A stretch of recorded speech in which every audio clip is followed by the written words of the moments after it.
that underneath. I will check the. Tonight I don't believe anybody's coming in as a guest, so I don't have to have. I'll have the screen up just in case I do some screen stuff. So like that. Martin. All right, so there. Oh, we'll go like that. Grabbing our sponsor stuff. All right, there we go. That's my chair. So there we go. Don't wear it out. I will check the YouTube now. We're getting close to starting at 8:30, folks.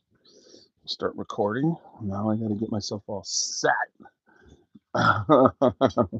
Welcome, everybody. Free cheesecake. Yeah, I ate nothing. I had a half a piece of cheesecake because the granddaughter didn't want cheesecake. So here we go. I have to make sure I sit up and get the suit and the shirt pulled right. There we go. All right, that's what I'm looking at right there. Now let's just make sure the YouTube's working. All right, welcome everybody on Facebook. Also checking YouTube. I got to just get that going. We're going to start in 4 minutes. I will be able to do our definitely live. Here we go. Let's see what we got for sound.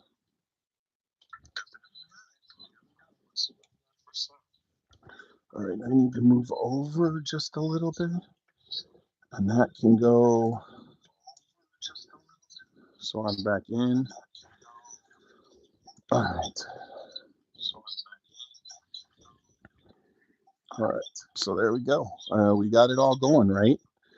All right. Welcome. All right. So, all right. Sounds happening. All right. I'll do the quick chat. Here we go. Chat. Welcome everybody to our podcast. Let us know where you're from and what you're sitting.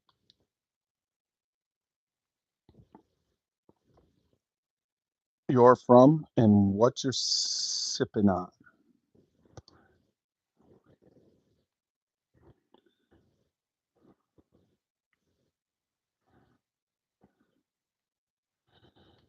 We monitor chats and highlight super chats.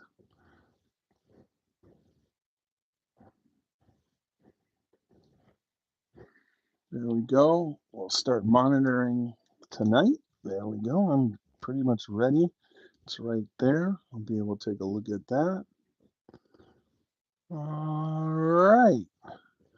That's ready to go. All right. Let's just do the sponsor thing. Hey, Macaulay. Do you need the link to join it? Because I can get you the link to join it. All right. Here we go. All right. I'll bring you in. Wow. Well, wait. That's okay. Anyways, it's unscheduled, and I guess I'm open for anything. So before we get going, let me copy link. Tiny Zoom. That's it. Copy invitation. I'm gonna try and do it through your phone first. All right. Here we go. Mail it in. All right, call me in the morning, got stuck in Cosby. All right, here we go. I am going to send you, I got to find out, I'm going to try and text it to you. Let's see if I get lucky enough because we've been texting back and forth all day. And if you have, okay, let's try it. Otherwise, I got to figure out, here comes your link.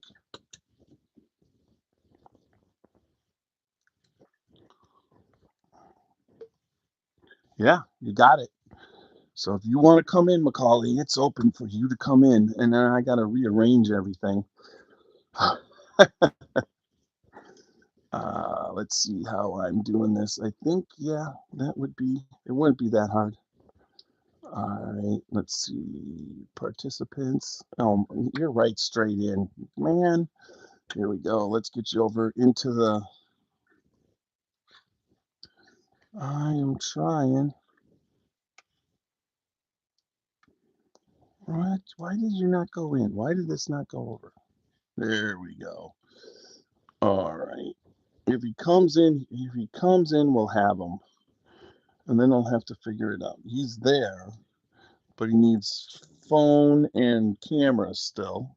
So when he joins, all right, I'll quick give a shout out to Whiskey Thief Distilling Company in Frankfort, Kentucky. You got it down there. They're on Three Boys Farm, and they are doing a fantastic job. It is a barrel pick all day, every day. You've got fantastic distillers, Lisa Roper Wicker. You've got Kelly Tennille. You've got Ben Eves. They're all down there distilling, making great whiskey for you.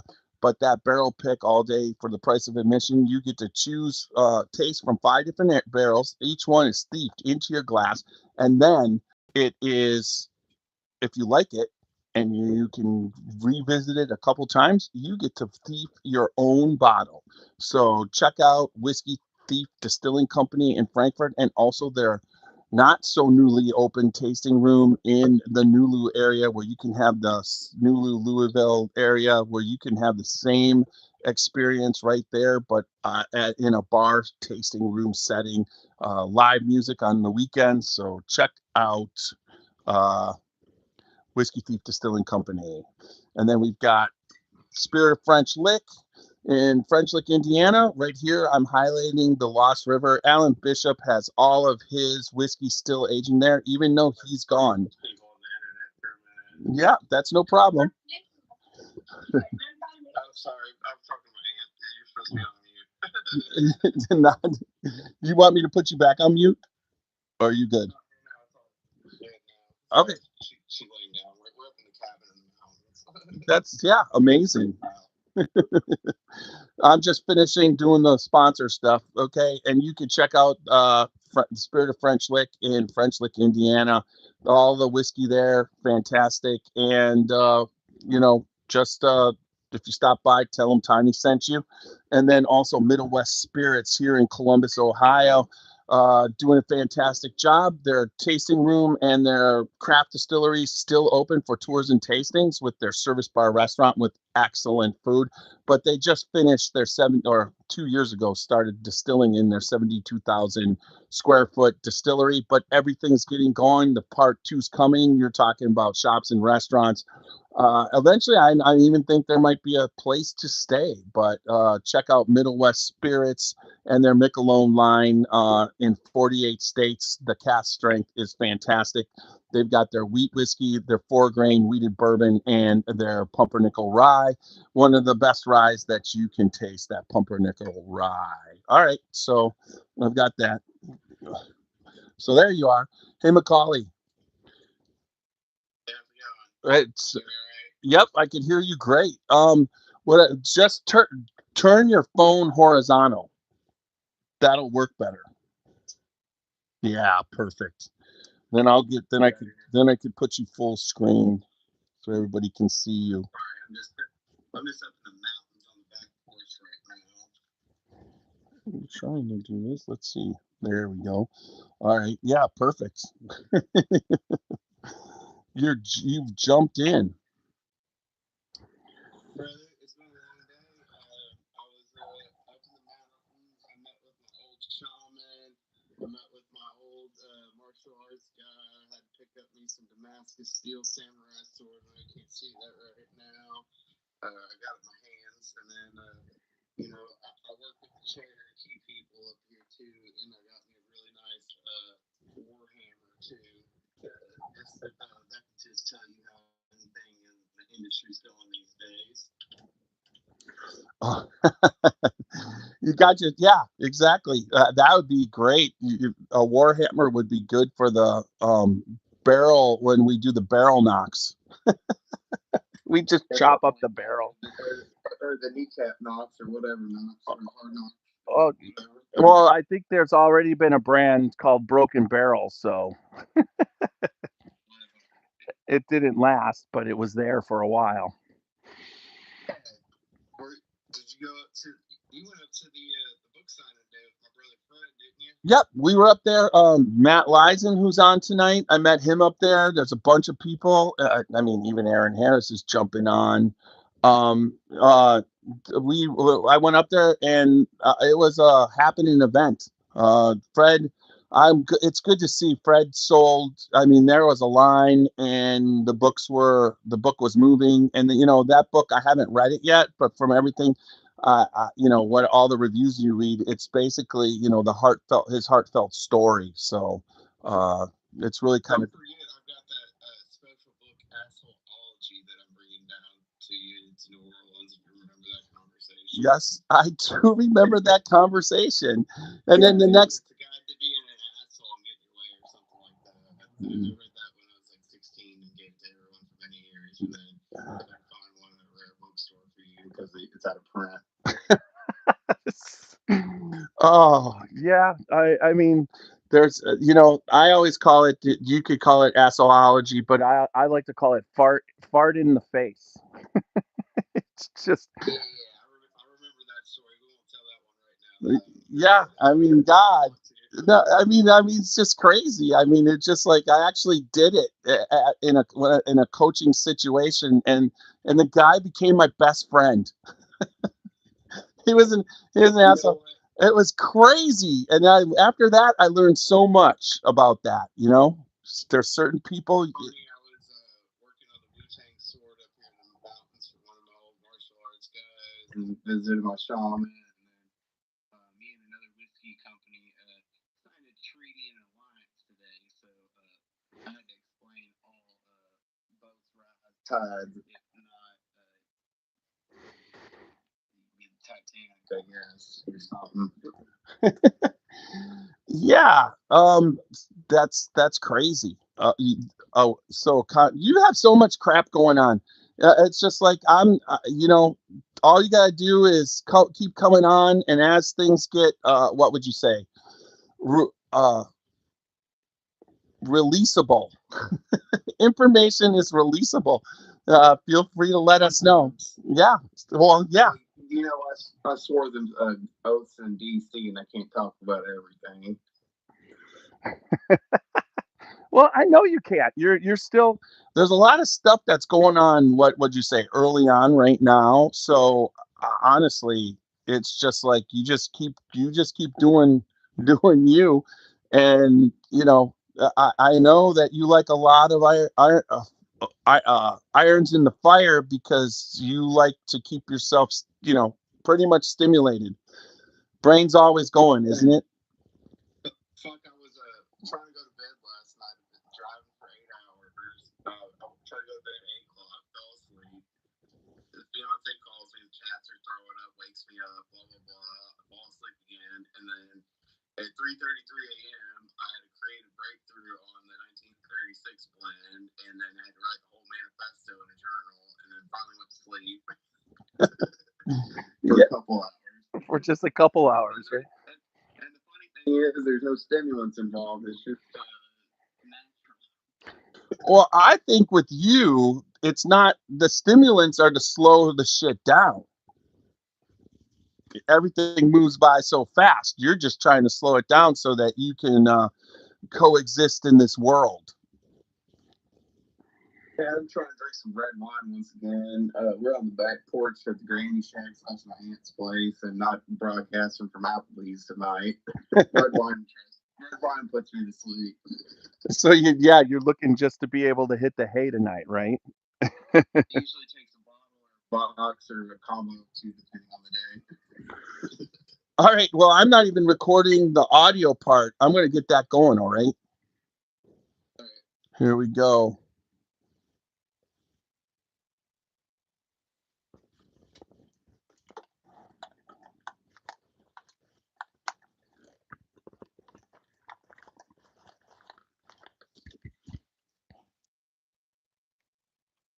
I have to get you some better headphones, Tiny, if you're gonna work security in that outfit for me at New Orleans Bourbon. I was doing the presidential one. All the it's not. This isn't political, but tonight we're going to do the Cinder Block 10, which they released for the inauguration in that January, and then they got the 45, 47, and then the American 47. And not that I care about the politics. All right, I only care about what is it any good. That's what I want to do. I want to taste them to see if they're any good. Let everybody know. Do you put good quality whiskey into that, right? It wouldn't matter what. And so I kind of do this anytime, whatever, whoever's the president, it doesn't matter. It's about the whiskey. As we discussed the other night, I had to mansplain or femsplain to you how whiskey is politics, though. But Well, no, labels aren't having to do with it, though. right, exactly. Whiskey is politics. There's a lot of politics that go on to as far as marketing and all that. But I'm just on this one. I just want to know if there's good whiskey in the bottle. I mean, it's just like you hope they put good whiskey. I know that I got a football from Canton, Ohio, and I'm supposed to be starting the theme song. I'll just say it. I got a football from Canton, Ohio, with some whiskey in it, and it really wasn't any good. It's like I'm not going to rip on who did it, but it wasn't good whiskey. So it's like it's better just to leave it in the bottle and just have the football. Cleveland? Yeah. Yeah. Here I think it was out of Canton, bottled in Canton, but because of the Hall of Fame. All right, here we go with the theme song.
Oh, right. Welcome back to another podcast of the Scotchy Bourbon Boys.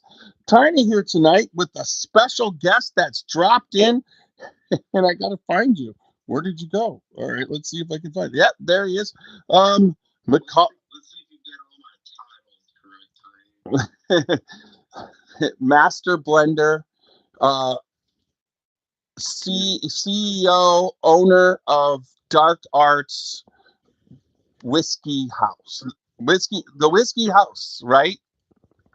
Lord Colonel, Lord Colonel. Professor Bluegrass, the Bourbon Swami, MBA, BS, MBA, yoga teacher, etc., for short form. Okay, so I got this. That's the Bourbon Swami sticker.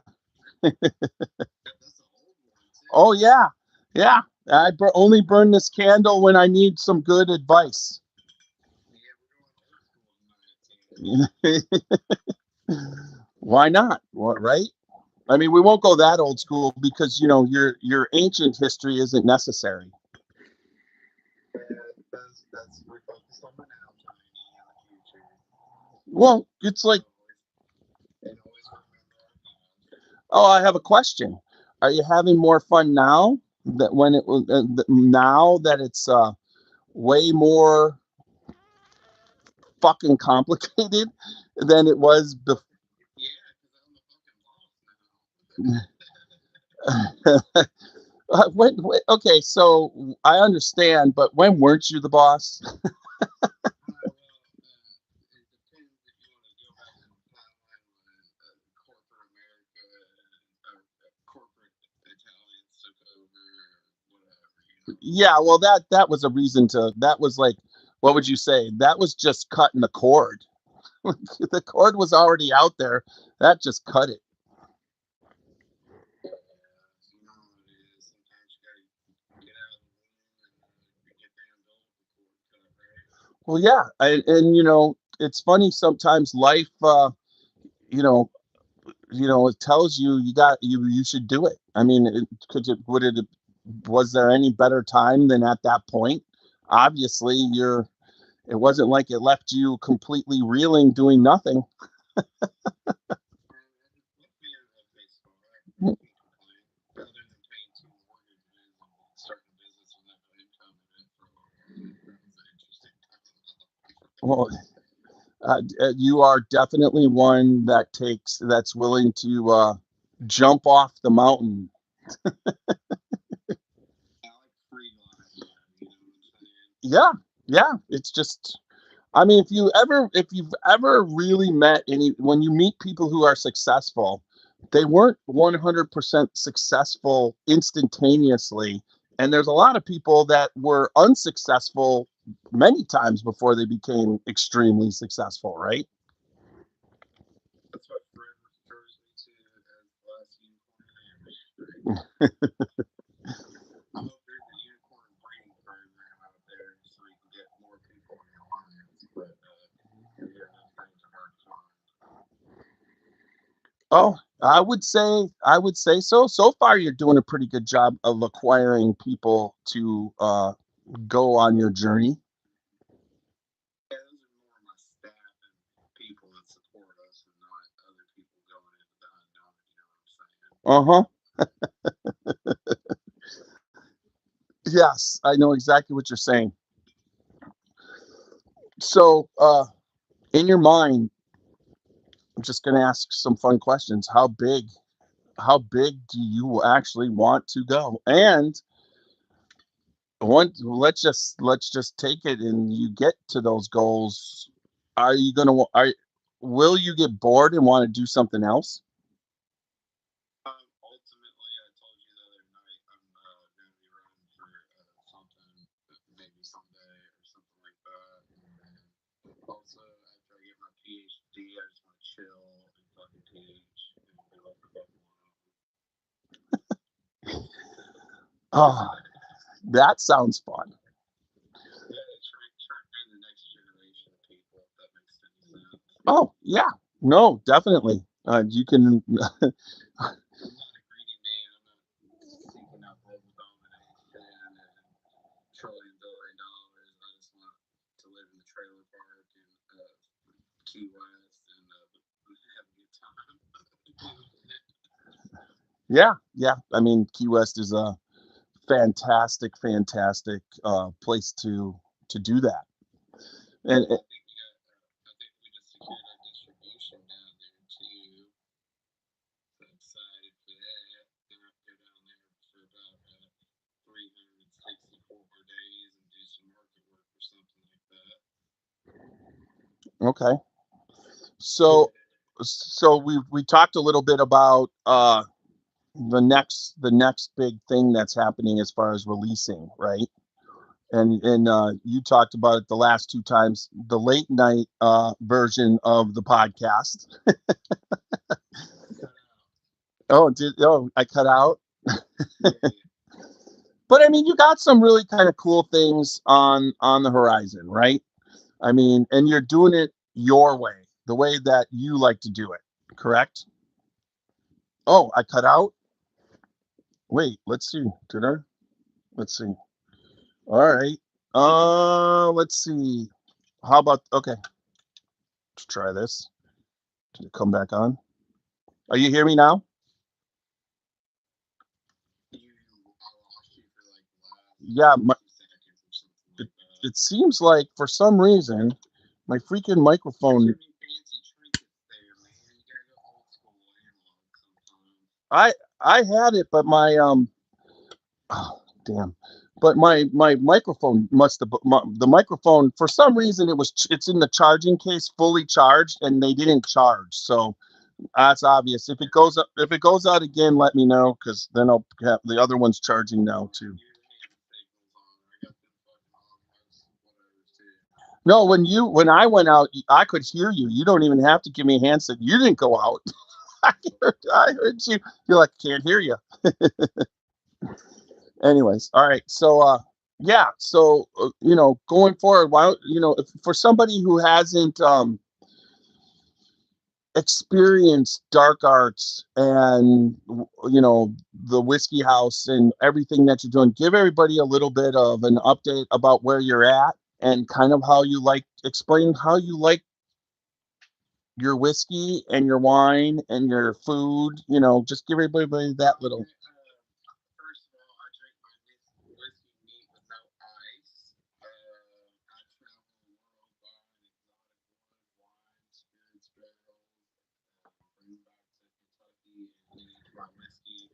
And then I do ecological programs with apiaries, indigenous tribes, and things around the world, and bring that back into my whiskeys. And my whiskeys tell a story, if that makes any sense.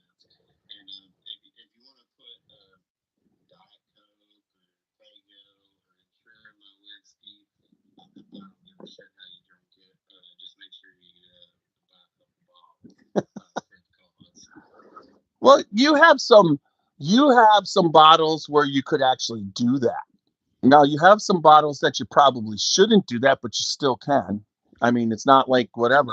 If you want a $1,000 whiskey Alexander something with some buff turkey in there, I can mix it up with you. But the blender's always broke at the whiskey house, so don't expect anything for a frozen drink. We don't have a fucking blender, FYI. All you have to do is walk in there. I don't know too many places that have blenders. I know some bars with some blenders, but you know what I mean?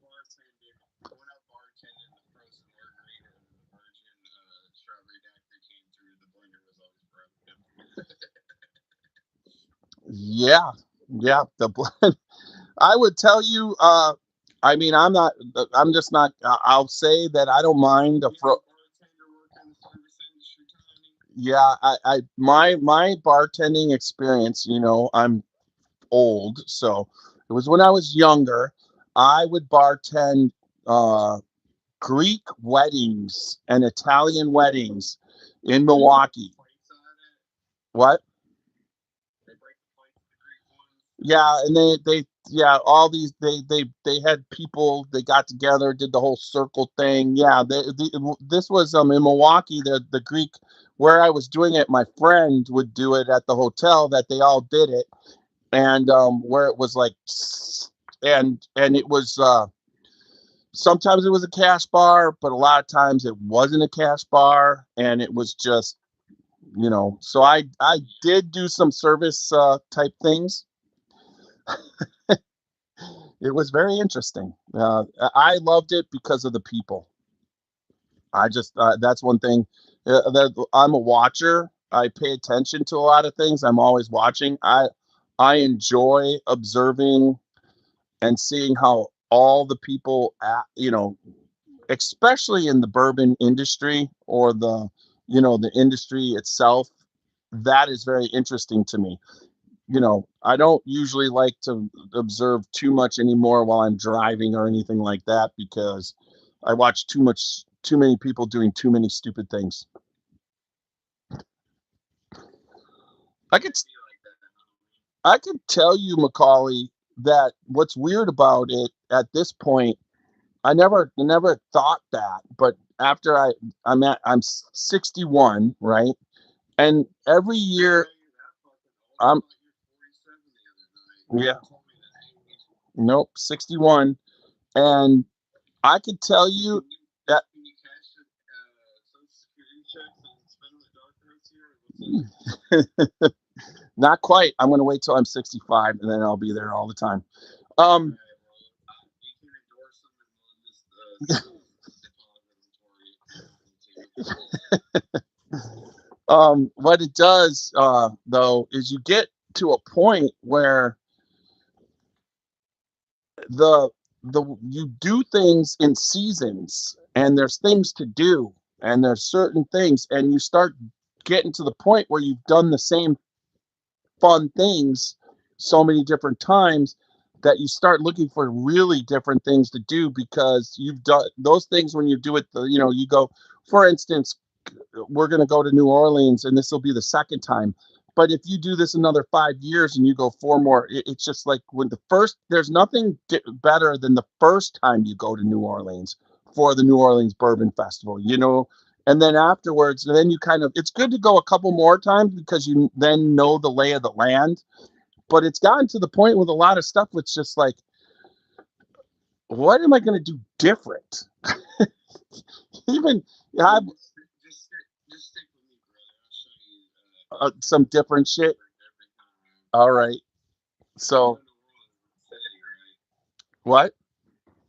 You know New Orleans is my city, right? Yeah, I could tell New Orleans was your city the last time I was there with you. I definitely could. Oh, we need to say live on camera. What? I'm not saying anything to make it bad for you. Yeah, I'm just saying. New Orleans is we got that city on lock and blocked. We're gonna find us some AR-15s in the shitter down there for drinks and all the gator ride and the dinner and all the shit that I told you the other night. Uh, that should be fun. I'm ready. We'll see, brother. Yeah. All right. So that same question that I was asking you when my mic went dead. Uh, what's the big things you got coming that you can talk about? Oh, I don't remember if I told you about Noble Arts, our new company that we're coming out that we're doing like absinthe, gin, oro, experimental whiskeys, all that. But we still getting custom fabricators right now. I'm actually working as I'm talking to you. I'm working on the honey allocation for the country right now because we only did 8 experimental casks and then we did one small batch. But New Orleans Bourbon Festival is going to get one cask part one or something like that. I'm still crunching the numbers. As I'm looking at my spreadsheet, that was actually my secret honey Asian buck turkey barrel. And then we're going to be releasing some of the small batch down there in a whiskey house and at KBF. And then we got Bruzel Fest coming up.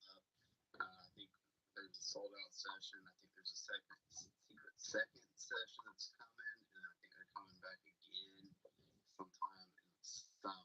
I was not a part of those calls or the planning, but Have you met him? those are.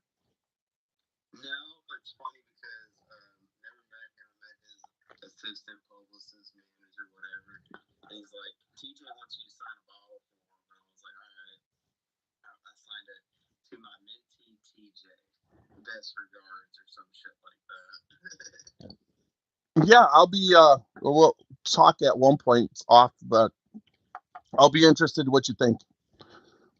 He came up here. There was a whiskey festival in Canton, Ohio. Believe it or not, it's a little whiskey tasting festival they have over at the Aviator Museum. And he came up, and then the Gervasi, who has got a little still, and Bill Hockett used to run it, and his stuff's just releasing. And then right now, Shay Pridemore, who used to be at Cincinnati or Sycamore Distillery, he's up here doing it, and they do a little distillers club, and they invited Bruzel over there, so I got a little bit of one-on-one time. Although, it's like my name's Tiny, and he's a big boy. He makes me look little. It's a big man. Anyways, he does a good job on YouTube. I will give you that. Yeah, Forbes named him the most influential man in whiskey. I would agree. He's very influential. Definitely, it's interesting when you meet him. I would say the meeting wasn't anything that I thought already based off of how he goes about doing things. It's a lot different, personally. But how he does things and where he goes and what he goes around and does. It's, he really nailed it. So He's a great guy. We'll be going down to Bruisel Fest in Georgia as well. So super super pumped for that. so when you go, what is the festival format? He's got like a lot. Is it like a lot of just I have no idea. I've never been before. so and then It seems like more smaller, chill grassroots effort, if that makes any sense. I'm pretty sure it's mainly craft beer brands or boutique or small producers. I hate the term craft because there's so much shitty craft whiskey out there, so craft turns into craft, if that makes sense. yeah, but I understand what you're saying, but at the same time, there's some really good craft, and so I mean, isn't there? There's all. The funny thing is that there's this balance in the world, and if everything was good, then what would we have in relationship? Then it wouldn't be good. It would be the good would be bad, and then it'd be great. There's always that balance. You need bad to be good.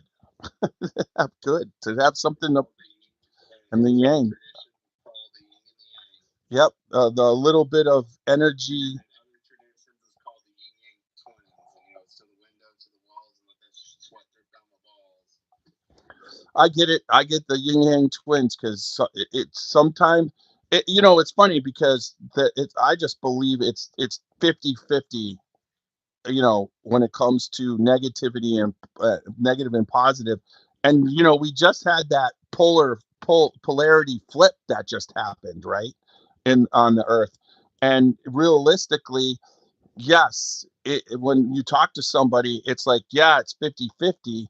But when you go worldwide, you can be in an area where you have either a lot of good or a lot of bad because it's based off of the whole universe, right? Well, I think you probably know one of my mantras is think globally, act locally. Yeah, it's yeah, you have to, if you think big, there's no doubt about it. It's just kind of, you just have to, and then there's certain things that happen that you don't expect to happen, and usually, when, as as you keep going forward, you're probably, you're good at this, and I know you knew that you could do this, but it's like anything else. The demand start when it goes, and the demand starts, it's not an easy thing to manage, right? You have to keep your. Don't worry, me and my business partner, MBA graduates. He went to a school called something up there in the Northeast called Harvard or Havard or something. Good. And then I went to Northern Kentucky University online. So don't worry about our supply chain. No, I'm not worried. I know that you know what you have to do. But saying is, it's just like how you manage it. There's a lot of people who they're not ready for it. And you, on the other hand, Let's just say, Tiny, I'm a poor man that's struggling to feed his cats because I have to keep reinvesting. yeah, I can understand that. But you keep reinvesting, and part of it. It's just all part of it, and you keep going. How many how many cats do you have? Two Sphinx, though, and he's high maintenance like I am. Oh God, He has less Sphinx. maintenance than me. No. That was but that's my son, essentially. Did you know they were that high maintenance when you got them? I heard that, and then I created a monster just like you. So I'm pretty high maintenance, hey. yeah, we're particular boys. Anyways, that's really cool. But I understand why you're doing it, because honestly, if it wasn't, I mean, it's awesome what's happening. The state of Ohio definitely. So for a while there was stuff. kind of sitting, and it was there, and we were working, and it was. But now that people know, even tonight at Minnick thing, one of the our favorite sister Ann Dimmick, she was talking to a guy, and she told him about he wanted to buy something, and she told him about a bunch of stuff that was ready, and he came back, and she's like, "What you got?" And he pulled out the dark arts. So the dark arts is real. I have a real, especially in Ohio, I got kind of got a thumb. I would be in every whiskey line because I go to whiskey lines, not just to get the bourbon that's there. A lot of times I'll go and I don't even get the bourbon, but and there's so many times when what's on the shelf here is so much better than what's being released. There's a lot of whiskey on the shelf right now. Here in Ohio, the shelves are just like it's the different brands of what wasn't there is starting to be there where you can walk in and get whatever you want. And I can't wait to do that podcast. I do it every year. But dark arts, you can tell that it's like it's in people's brains, and you've been doing a good job, and we've been trying to push it as much as we can here in Ohio for you. And I mean, honestly, I love your space, and what you've done, right there. Even CT said, and Randy said you've even done more to it, so can't wait to get down there again with you. Wait, come down with the car. That's still brother. What's the goal for date? It's in production and it's in. I don't know at this point. Okay. 4 months, 6 months. I offered more money to get it fast tracked, and like who knows? and you're Let's good just say it's in the works. and you're gonna try and do absinthe on it. I'm not gonna try. I'm gonna do absinthe. Okay, wait. Okay, I'm sorry. That was a dumb question. But you've laid down some already someplace else, right? I In did. absinthe, I've only done absinthe in the lab. Really? Very very small batch. Like I mean like Are you and dozens of milliliter batches. are you and Royce still partnering a little bit, or is that not happening? Well, we're not partnering on absinthe, but we are in a strategic alliance together, and I will be making a lot of eclectic things on this three chamber still. Is all I can say right now. Okay, no, yeah. And then is that together yet? Is it running? Next couple of months. Yeah, because I know that when I was down there, they were starting to deliver. The stills there. It's just getting the nuts and crannies sorted out. That makes any sense. So when it comes to absinthe and you doing absinthe and distilling, are you going to be the master distiller, or do you have someone in mind? Yeah, Tiny. What? I said, fuck yeah, Tiny. There might be someone else on the fucking production on that, but I'm watching all that shit on an iPad wherever I am in the world because I have to travel the world and the country and shit, and I can't just run a still for fucking 8 or 16 hours. No, a master distiller is the person who's in charge of all the distillers. That's all. That.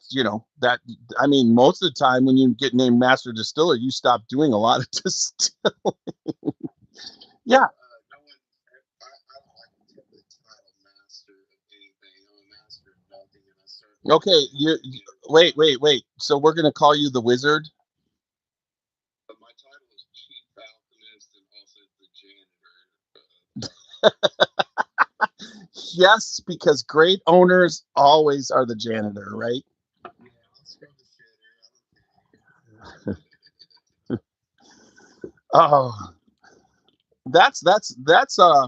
there's no doubt.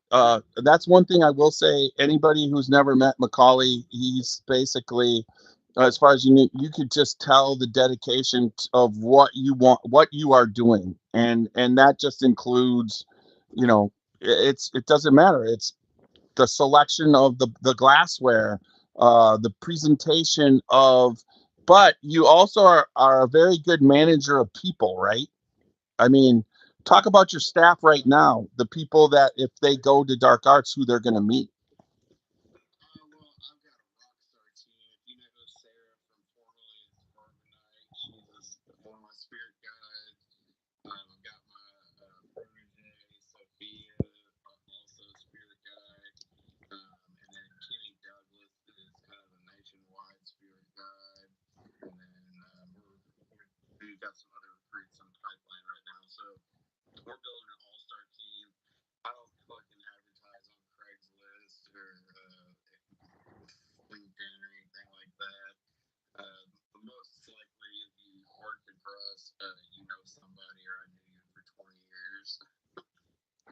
Yeah. And like most of those people never worked in the spirits industry before. So it's like we've tried that, didn't work out. You know, people have constructs of things. They're like, I work for a cocktail company. It's just like, okay, well, everything we sell at the time when we first started out, it was 90 to $700, and like, unless you're selling a 30 or $100 old fashioned, that's not how it's working out. So we've had very, very little overtime. Is all I'm gonna say. And I could see that. Um, Another thing that everybody should know, it's the when you're doing the kind of effort you're putting into your whiskey, the bourbon, and what you're doing and how you go about do it, and you how you handpick stuff and how you go. I mean, you're going to France and picking out wood from France. You're going everywhere and doing all this stuff that you described. People don't understand. You could be charging a hell of a lot more for what your whiskey is, and you're not. I mean, go into that concept in your mind because honestly, most people that I would have met that are similar to you who like the finer things in life, a lot of times the financial aspect of what's going on would translate into an awful lot of money. My grandfather was a businessman. He lost everything in the Dust Bowl with his family. I can go into a lot of pedagogy. Great grandfather went in Medal of Honor and all this stuff. But like my grandfather taught me a long time ago, take care of your customers, don't be greedy, set your margins at this so you can take care of your people and grow at the same time. Because there's so much whiskey out there. Like, I mean, we know that the market's crashing on barrel prices, and we see these people selling $500,000 bottles, and then some of us insiders know what the actual liquid cost is, and it's just like, what are you trying to do out here? So I am trying to make these woods, whiskeys, everything that I'm putting together accessible. I mean, people complain, talk about, oh, this bottle's $90, and it's just like, okay, this is a 7 to 8 year old product. I went to the jungle, I talked to the trees, and made your toast profiles your amberage. I'm sorry, like this is like I can't do any better from it. Like I have family to feed. I've got 15 employees, something like that, and I still have to grow my business. I mean, like we don't live in a utopian socialist society or communist society where we drink fucking the same bourbon or vodka out of a box. Right. And it's just it is what it is. Like we're not greedy. I mean, like I don't drive around in a fucking G wagon and wear Gucci head to toe. Like I'm a humble man. I mean, I'm eccentric, but That's exactly that you've explained it perfectly, and that is like the Mizunara. I mean, talk about that Japanese wood and how much that is. I mean, the And, Mizunara casks are about $3,000 or $5,000 a bottle, depending on or a barrel, depending on who you talk to. We use a different staging technique on them, and we've made this unattainable wood attainable as a mass consumer product or whatever. Not mass consumer. I hate to use that word. That's actually our like flagship whiskey, 100 proof, non-age stated, but it's like 5, 6 years old, and it retails on the shelf for like $60 or something, depending on where you are in the country. And most Mizunaras, I mean, I don't think anyone's even close to that. I think they are usually double, triple, quadruple. Like I don't know what fucking the acronym for five is because I'm stupid, but I got some degrees, but I can't spell and I'm not that great at math. What is fucking five times something in the thing? Do you know, Tiny? Uh, quin quin quintuple. I think it's something like that. I know quadruple, quintuple. I think it's quintuple. Yeah. Okay, well, we won't go down that rabbit hole because I don't know what six, seven, or eight is Did anymore. you say 6, 7? Yeah, but you understand what I'm getting at, though. Like, Yeah, Walker says quintuple. We got we. Hey, I could have asked my meta glasses what it is, but we came up with the right answer without it. like I don't know. I just hear people gawk like, "Oh, this price is so expensive.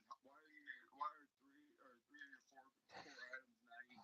I'm like, okay, exotic wood from the smallest forest in France, um, rare wood from Bolivia in South America, uh, 108 cask strength, and if you are a better economic person or money manager or marketer or anything like that, give Dr. Minton a call because I'm always hiring. I will tell you this. Um, the Mizunara is what? I think in Ohio it's 60. I think it's 64.99, which is insane. Which I am on. This pull back. I can't just keep buying everything. So what things I've had 4 or 5 of, I kind of back off. But when you put that out at that price, I'm in. That just made me take what I have in a budget and spend it on that. Plus, I will tell you, if anybody questions I believe it was $104 price for all of the barrel picks we did for the state of Ohio. When you bring your best barrels and let Ohio taste through them, and then they get to pick from that. Of course, it should be right around $100 for a bottle of that because that's some of your best shit, and you Those put are you put those forth that. grassroots varieties. I think that those were 7 to 8 years old, and like The I don't just go on Alibaba and buy Armagnac cask. I travel to France and I have relationships with these fifth, sixth generation or even longer houses over there.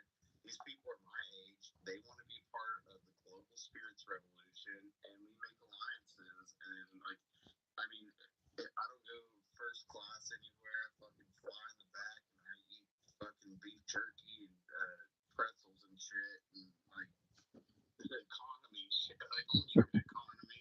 When I take a rental car out, I get the stick shit Daewoo thing and whip it around. You know what I'm saying? And I stay in the Feedy Roast Hotel, or I pop the tent, or sleep in the back of the car. Because you know, Tiny, I'm an old school hippie or something like that. Art. you combine so much of what you are. Sometimes it's hard to explain, and I'm just glad the next day you're alive because I love you, man. So just Tiny, I'm gonna take a set break for a minute. I need to refill on wine and go do something. all right. You can talk about Uncle Donnie's delight real quick, and then I'll pop back in a minute. Perfect, perfect. All right, everybody. So uh let's quick do this. If anybody who came on, we've got Cinder and Smoke 10-year Bard. We've got the Log Still Distilleries American 47 and Tennessee Whiskey's 45-47. I had a whole thing, and you don't turn down Macaulay coming on the podcast. I understand everything, but he's like, send me the link. So I took the link, and it kind of went away. But I got to open these, and I will. I mean, I've been dying to do this podcast, and god darn it. All right, thanks a lot for that, Walker, that quintuple. I guess I was right, and I got that open. the 45, 47. I don't know which one's gonna. I had 3 glasses, but now I've been drinking dark arts. What does everybody think right now of what I've done with all right, I can do this too for everybody who kind of I have no idea what's been on. All right, Thomas Anderson, Tiny, and everyone. I hope Steve. Let me know, Steve. Are you watching? Because I don't even know. What did you think of that? Of me pulling out. All right, let's do this. When I hear him come back. Oh, that's not it. There can go sideways. I think I got it over here. Let's just do. I know how to do it. We'll go over here. We hit photos. Oh, did that not come up? There it is. No, that's not it. All right, that's Facebook. I'm doing that. Let's go to photos. Let's see if I can get that to come up.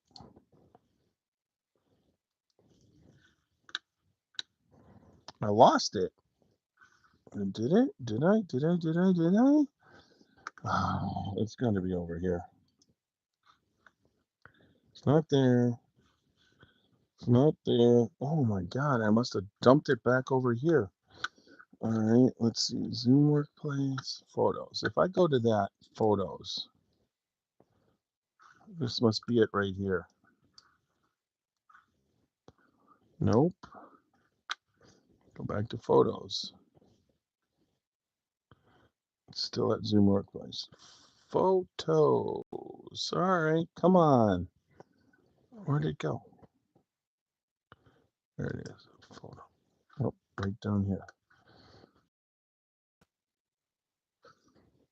Oh, that's it. All right, we'll put this up. Where'd that go? Back to photos. How did I lose it? Anyways, let's go. Yeah, yeah, yeah, yeah, yeah, yeah, yeah, yeah. Photos.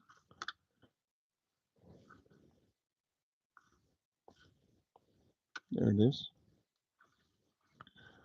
Nope. Again. It's like crazy that I had that over there and I could have just dropped it in and it went away. Photo.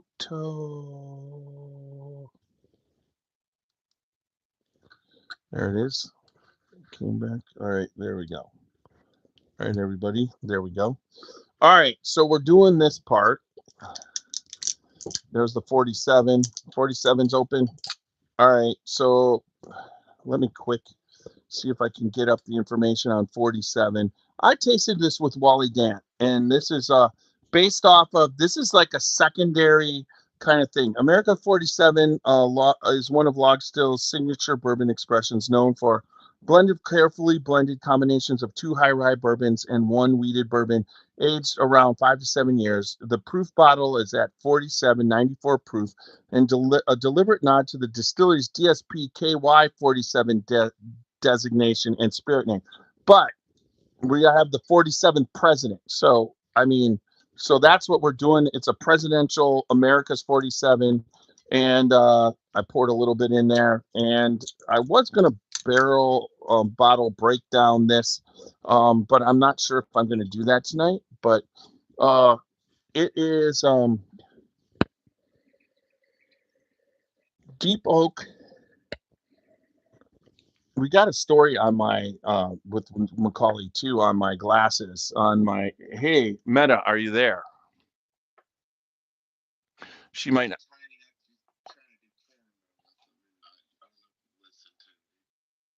You were trying to do porn with the glasses? Oh no, I didn't do porn. No, don't worry about that. Do you know the Bards, Kim Bard? What? I think so. It's the Bard Distillery in it's in Bardstown. Yeah.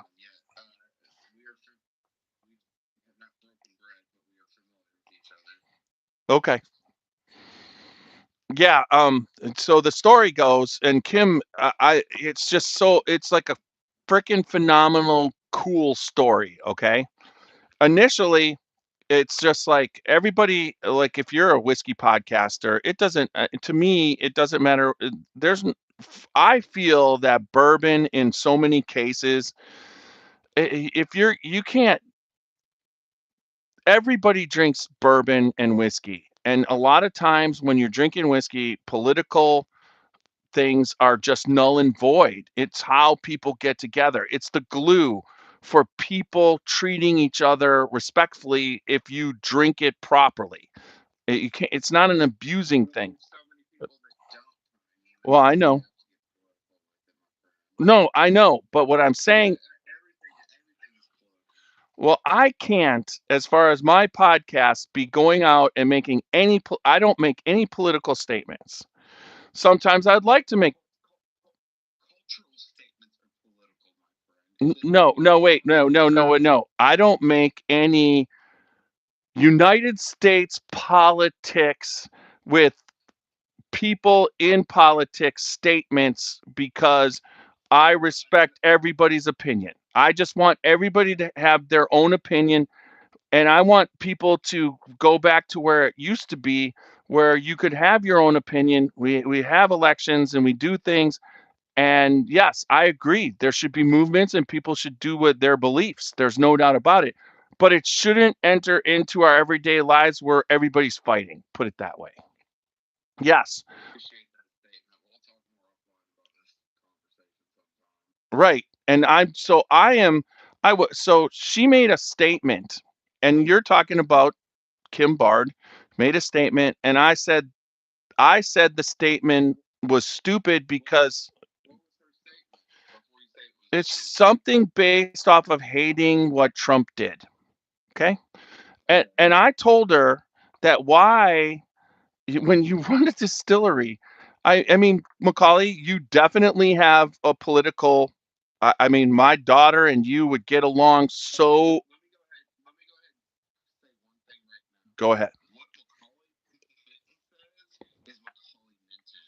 What my distillery does and my business and my staff is a whole nother fucking thing. All And if right. people don't understand the division on that, then I'm fucking sorry. I'm done. Well, but right, right. But at the same time, what Macaulay I want to Minton, be able to speak my truth, Tiny.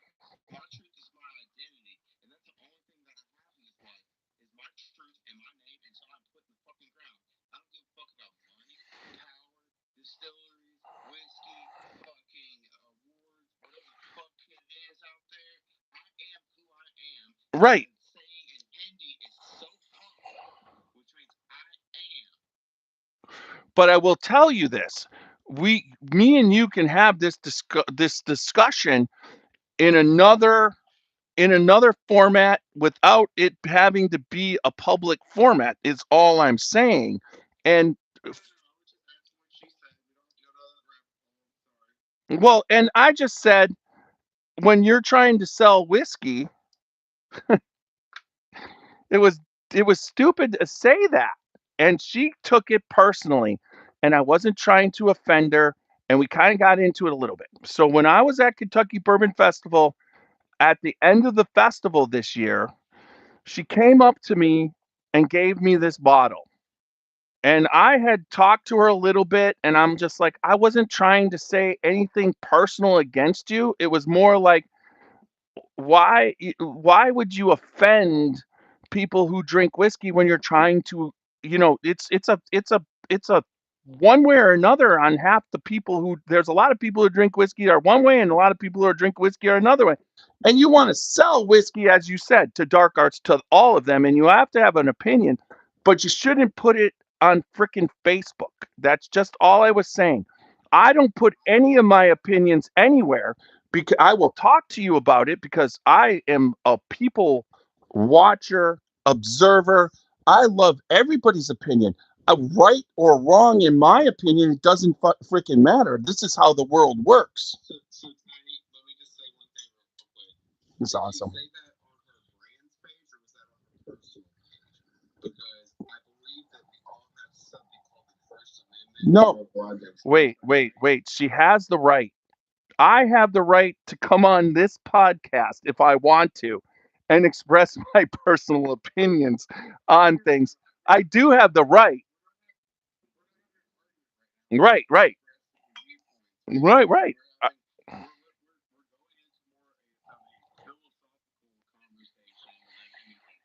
This isn't argument. No, no, not at all. Conversation. I'm just expressing Macaulay Minton's viewpoint on this, and it upsets me when people like because I've had death threats, I've had extortion, I've had all this shit going on with my life, and I don't deserve that. And they're always fugazi or fake things like that. But like my family doesn't deserve that. My team doesn't deserve that. We have security. We have security protocols that I can't talk about right now because of these things. And I didn't ever imagine as a brand owner and a whiskey producer or whatever that we'd have to put those in place. And part of it's my fault because I am who I am. And I'm unapologetic for who I am. I mean, stop me in the ground and put me out. No, don't do that. You make freaking nobody do that. No, Macaulay. Like I said, I don't have a problem. I don't because honestly, everybody gets a vote and whatever. But how this world keeps working and how it keeps going forward, I mean, it's just like you can choose where you live, and that's the greatest thing I feel that this country has, that it doesn't stop you for, let's just say you're living amongst people that you don't agree with. You have every right to go move amongst people you agree with. And that's there. And it used to be a hard thing to do. It's not a hard thing to do anymore. And That's why we don't live in a communist country right. and we are able to express those. But those rights are eroding at this point, and that's all I'm going to say on that Oh, I subject. agree. I agree. There's overstepping on one end and and overstepping on the other. And yes, there's no doubt. But throughout history, they've eroded before, and and we, and people always. I love it when someone tries to tell me that somehow it's worse than it was in the 1920s. The only thing I got to say now is that nobody hides anything anymore. It used to be easily hidden, and you can't hide it anymore, but yet everybody still does it right in the open. I mean, like, how much do you know about like geopolitics and history? Do you remember McCarthyism by any chance, and Yeah, the yeah, communist scare, yeah, and then rounding up everyone in Hollywood and all this stuff? yep. And it was a suppression for a certain narrative that the United States was trying to control, and we're back at that point. Is all that's all I'm gonna say. I just feel that I see the play where we're like maneuvering, but I don't see the actual. I don't think they feel that they need to do anything, that they actually do anything. You know what I'm saying? I hear a lot of no. I hear no. I just whatsoever. I won't just speak in generalities, but like look at what's going on from the testimony from Congress right now and our leader from the Justice Department and other things, and I'm done with this. yeah, okay, yeah. We're there's a lot of stuff going on. There's no doubt. It goes on, and it's just like I don't like it when people die, and I just think there's things and shit that goes on that just like leads to whatever we're doing, just extreme, Getting shot in the streets right now. extreme levels of both, the both whatever. And honestly, I'm just glad. Shut up on this. I'm just glad. All I'm glad is that it's cooled down, and whatever's not no there. I'm glad no one's gonna die there anymore. We'll see what happens. You know, just go in there and whiskey. Yeah, there you go. So so this one from Bard, the Cinder and Smoke, which they put out with the. So here's the story. Okay, she I didn't mean to get her. So she knows Stacy Pritchard. And she made mention that I said something on Facebook and she was hurt. So at the festival, I went and I was not trying to hurt. I was not insulting her and calling her particularly stupid. I was saying that the post, I didn't understand the post, okay? Because there's no way I'm going to ever say anything. I see things, whatever. So I'm like, you run a distillery. You kind of have to like at least have some, you can't just it's going to hurt your business. That's all I was saying. So what I did is we made up. I came up to her and I was I walked and she said she was apologetic to me and I was apologetic to her because there's no way and I was introduced the Kentucky Bourbon Festival before and I was going to go there. So then so she gave me this bottle right here and she's like, we produced this for the inauguration and release this. This is Cinder and Smoke. It's their special thing. It's a 10-year. And I'm going to tell you what's in this thing is freaking a 10-year off of that distillery. Damn good whiskey. And you know what? I swear to God, Macaulay, I was psychic tonight. You see that? Can you look at here you go again. Here's another one. I pulled from my I wasn't even planning on jumping on because I was at hospice and in the mountains with my shaman and my trained sword master tonight. okay, so that's freaking awesome. And so let's first go into the glasses. So we're at New Orleans Bourbon Festival, and you're like, you do know that they make these glasses where you can broadcast live or you can record, and they're glasses and they're whatever. And I'm like, yeah. And he goes, I'm like, no, do you have a pair? Also, make sure the fucking logo is turned out for the camera. Oh, the what? The logo's out, baby. Logo's out. I don't know. It's just like I was so it was like I'm like really. So the whole thing is my goal to be able to get these. I've always wanted the logo, this type of style. I think it's coolest. You're talking CZ Top, you're talking all these, and you're no matter what. And I was like, so Roxy, this last Christmas, this is the Christmas present. And now I haven't been down to Kentucky, but I can't wait to get down to Kentucky because everybody's going to basically be seeing. Oh, I'm going to be recording live constantly, and I'm going to be recording. So it's just really cool because you were the one that even enlightened me to that, and that just makes sense for what I do, right?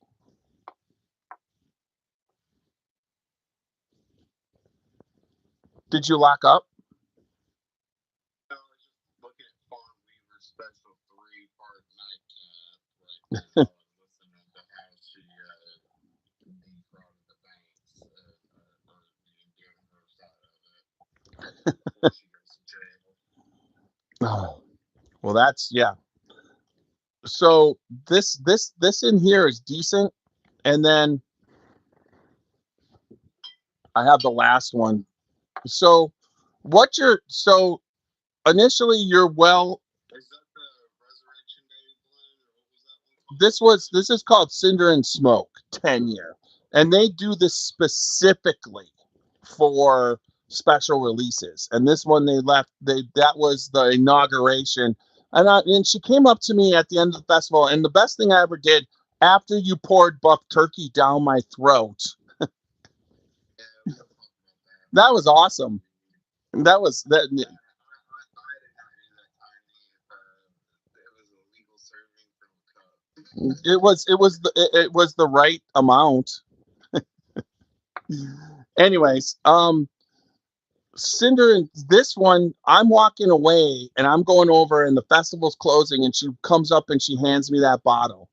And then I gave her a hug and like I said, this is why I wanted to like talk about this a little bit is because this is exactly what I feel That's why bourbon needs to be existing in this world, because it bridges people with different opinions together, so that they can, that just because you have this opinion or you think this, people think different thoughts, that doesn't mean you can't get along. The problem is when we, like you said, when we start telling people that they can't get along with other people that think differently, then we really got a problem. And that's like it. And it For tiny, one part of my PhD thesis is talking about like alcohol, specifically bourbon, being a social covalent bond of community. Do you understand what that means? hmm yeah, Will you restate that in Ohio terms for me? it's part of, it's a glue. It's connectivity between people, right? Mm-hmm. And that's why I love this. I love to be able, I don't think everybody should think the same. When people think one way and people think another way, and you mix the two and they all agree to come up with a solution to be somewhere in the middle, that is the best of a country, because we all know there's all different types and everything has to exist a certain way.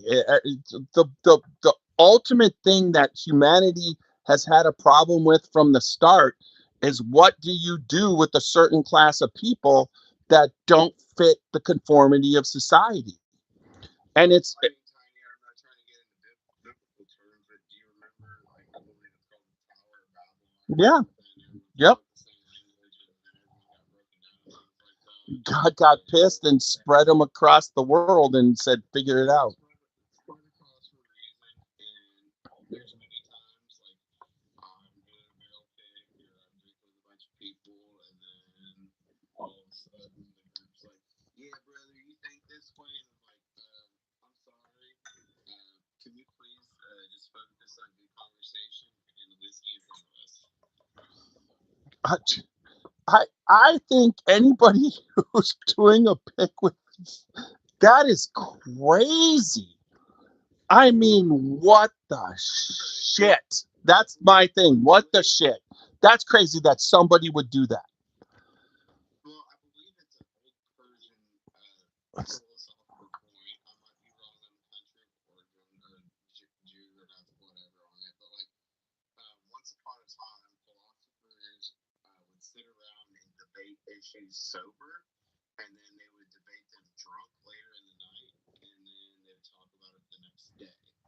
And then what they pulled from those two conversations would be the guiding principles of something.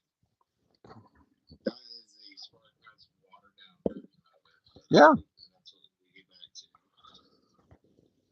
There's things that have to bind us as people together, because so much is fucking different, and people have, everybody has a different road to live an experience of where they are.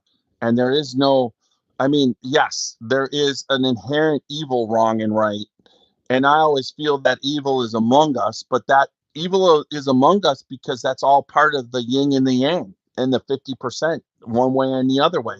It has to be, you can't, what what would, if everything was great, how would you even know it? Because there would be nothing to compare it to that wasn't great.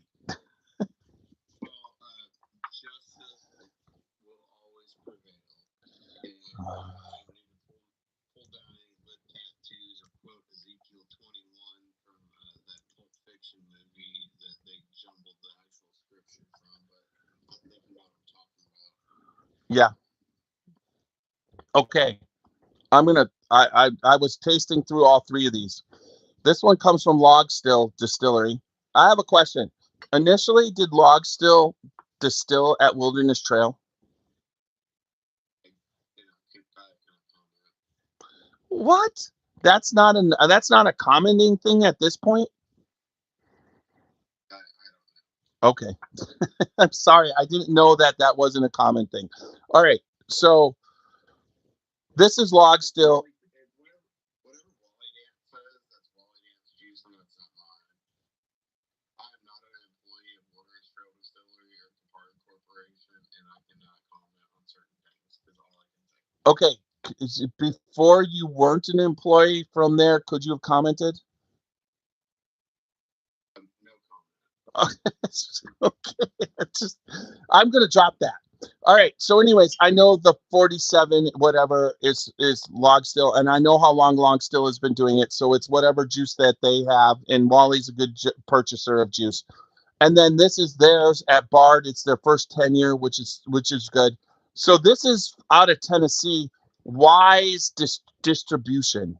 I don't have any clue who that is. I haven't here. Let's just really quick because American 47. God, I had so much on this. It's just like, all right, let's see. What is it? 47 Patriot Edition. No, come on. Just 47 straight. Oh, come on. Type American machine not bought. This is through grain age. Proof generally 92 proof ball. Small batch limited release. Often featured the Patriot Edition on bottles and listings. It's out. It's bottled in Tennessee. But I will tell you, I wasn't expecting this to be good. You know, I wasn't sure, but it's decent. I mean, I just had a sip. There's a lot of vanilla. It's sweet. I will tell you for at 92 proof, it probably drinks really easy. And there's no off taste. So I would say on all three, if you whatever, open your bottle and drink it because it's worth it. I'm not saying this is spectacular, but I was expecting something to be a lot less than this. All right, so I'm getting back to the dark arts. So tell everybody about how cool your tasting room is. It's pretty Gucci and avant-garde, and we don't sell biscuits and gravy. It's up in the front counter like a lot of places do, and come check it the fuck out. Yeah, and then it's also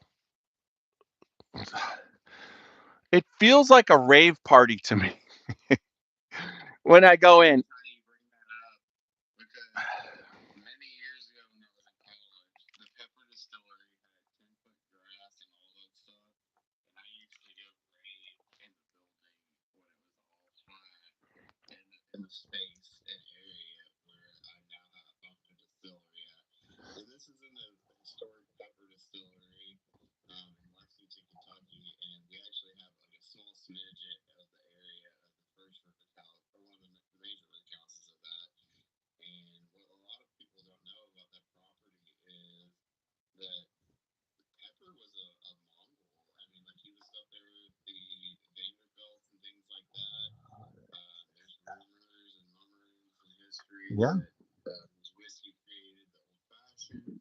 And then what a lot of people don't know is a lot of people used to order branch and branch. Do you know what that is, Tiny? No, I do not. I will be honest. That I've So branch and branch is limestone water from Town Branch watershed that flows behind the distillery, and they used to send that water all over the place, and people would add water to the whiskey, and that's where we're at right now. So yeah, I we're in a historical place. I am actually the president of the Lexington Distillery District, and we are working on historical preservation, native plants, watershed ecology and development to redevelop the water of the area because it's been a storm drain for many years, and I wouldn't even wade through there. So me, this University of Kentucky, and our group is fighting to restore that area every single day. okay, and so that explains the name of Town Branch because they're just up the way. When I went down before I was podcasting, before I met you, I went down in 2019 to the Kentucky Bourbon Festival and completed the Kentucky Bourbon Trail. And when I went, my wife was in Lexington for a birth uh, convention, and I was just completing all the stuff. So I actually was staying downtown, but I walked over to Town Branch and she was gone till 5 o'clock. So I finished that town branch about 2:30 after there, and it was in 2019. They were doing better single malt than they were doing bourbon. I think they finally lately been able to do some decent bourbon, but before that, so yes, yes, Dave Bob is awesome.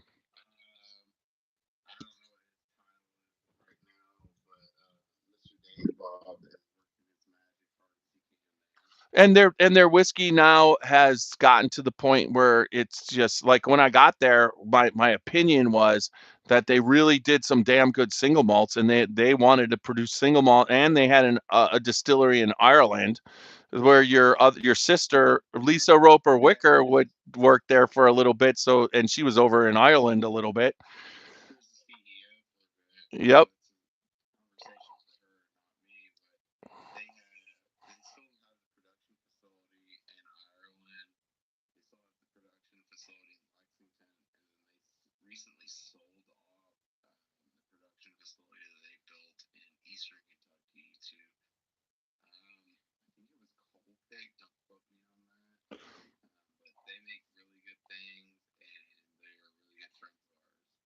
Okay.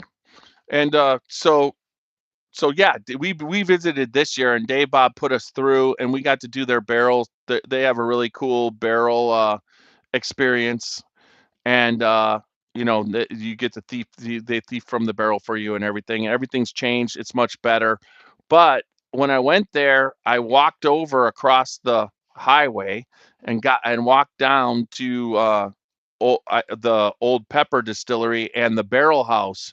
And at the time, I don't think even RD1 was in that space. So the Barrel House and right.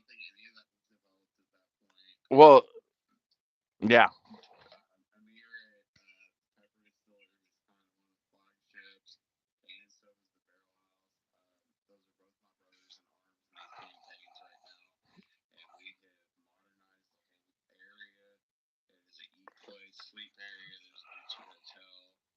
And what?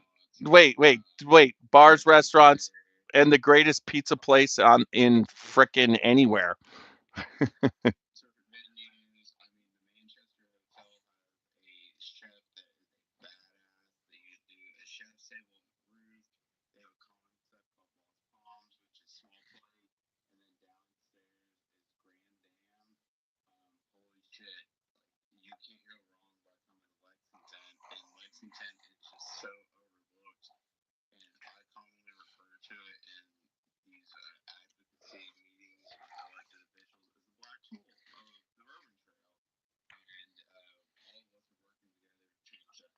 Well, when I went in 2019 and completed the Bourbon Trail, I obtained my glass that they were giving. It was Libby glass, and it said, and I was able to do that in downtown at City Hall, which was very unique to me.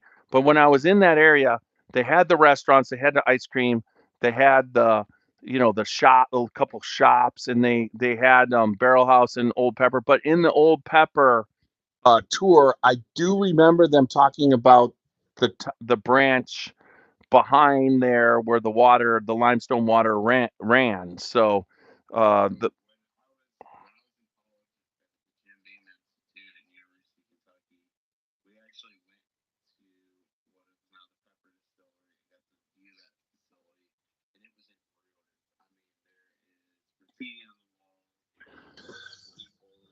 Yep. All this, kind of jazz. Like it was a place for high schoolers to go get stoned and party and like get away because it was just warehouse and trash at that point. And every single one of the individuals that you have listed have set the cornerstone for transformation on that. And I'm not trying to claim any territory on having that. I'm just trying to work with me and those existing businesses to elevate that area, and we're doing beautiful with it right now. and if I visited it last year on my way home from Florida, or 2 years ago, and everything had been. It just keeps moving forward. It did blow my mind that RD1 moved out of the space and moved into their new facility, and I had no idea when I came up to RD1, and then we went over and visited you at you weren't at Dark Arts, but we got to stop in and visit the staff and have the bar is awesome. I mean, it's So just like they were already one is really good friends with us. They're part of our consortium, whatever you want to call it. right because they're like 4 minutes away. It's When just I knew that they were building their new facility, I called Barry Barringer and I was like, "What are y'all doing with this old spot?" And he's like, "Nothing." And I was like, "Can you contact me with the landlord?" And there was a lease signed in a few days. yep. And But I transformed the space in of time. course you did. I walked in and I knew what the space was before because I'd been there multiple times, and we had been just at the new RD1 distillery, which that is unique, but they're like the first ones in there, and whatever that's going to be isn't what it's going to be yet, and it's got to get there. And but when we came over to you, I did not realize it was like 3 minutes away. It's just like he didn't move; he just moved to 3 minutes away. That's a beauty. So that's the beauty of some of these bourbon companies and spirits companies that actually work together. Because as independent guys believe in the rising tides principle, like we build each other up and we all get successful. And they outgrew that spot, and I came in and transformed it, and I will keep that spot. And I'm looking for other expansions right now. That's all I can say. Well, yeah, and you expanded from where you were when we first initially visited you, right? I mean, you had a vision, but this vision transferred to here. It's just great. I would Yeah, suggest me and anybody Me and stop through. Pablo, me and Pablo for rare character were working on a storage units in an industrial building, essentially. So, did you have exceptional character? Have you tried that?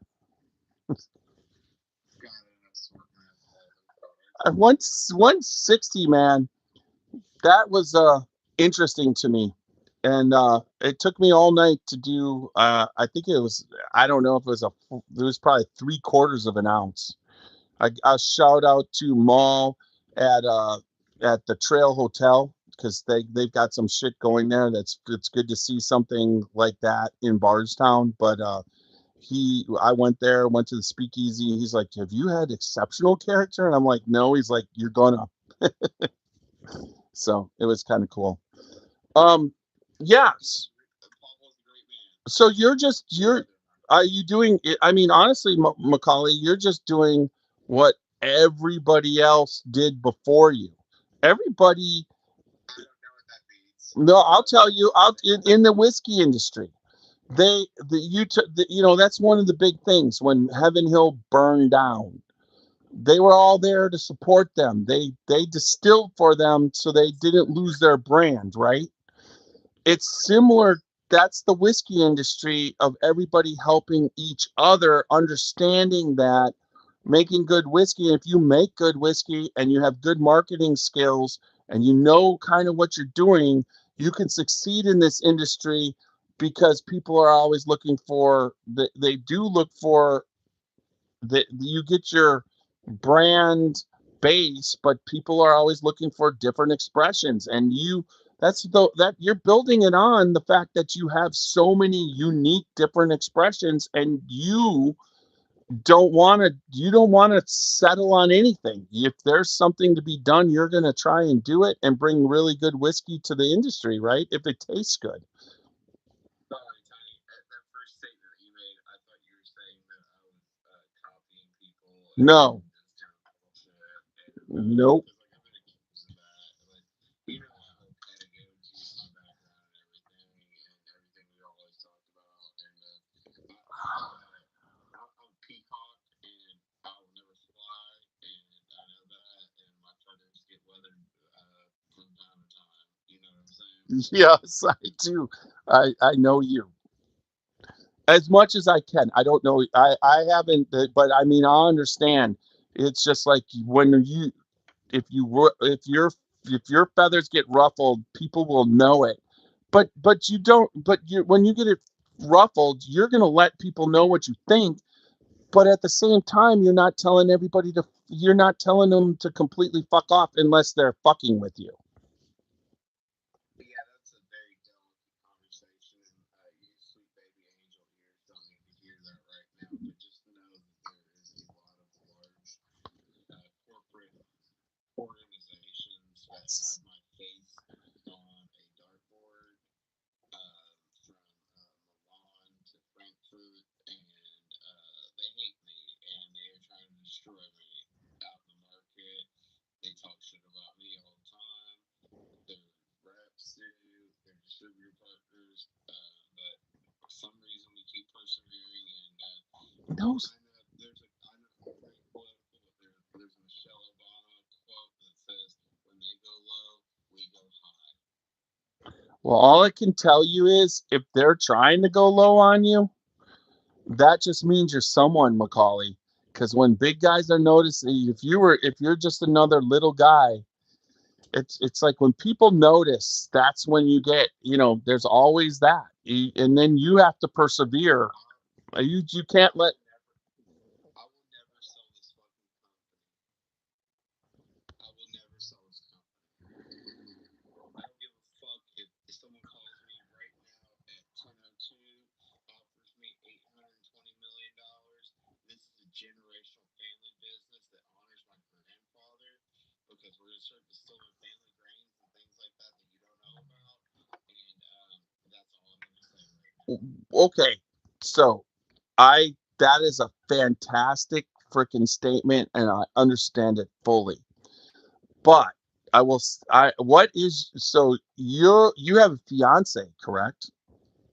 I do. And you plan to make a family still, or what's your opinion on that? We're gonna make a bunch of towhead kids, and we're All gonna right. Okay. So I had to hold my breath. Yes. All right. So then you're hoping to pass it on within the family, or at well, least sell it to somebody who is with you. it's gonna be in a not it's gonna be in a binding trust that no one can break. There you go. All right. I'm going to get us off this right now on the audio. Fantastic job. And then I'm going to do what I normally do, pull some people in. Do you want to? I'll finish that up. Okay.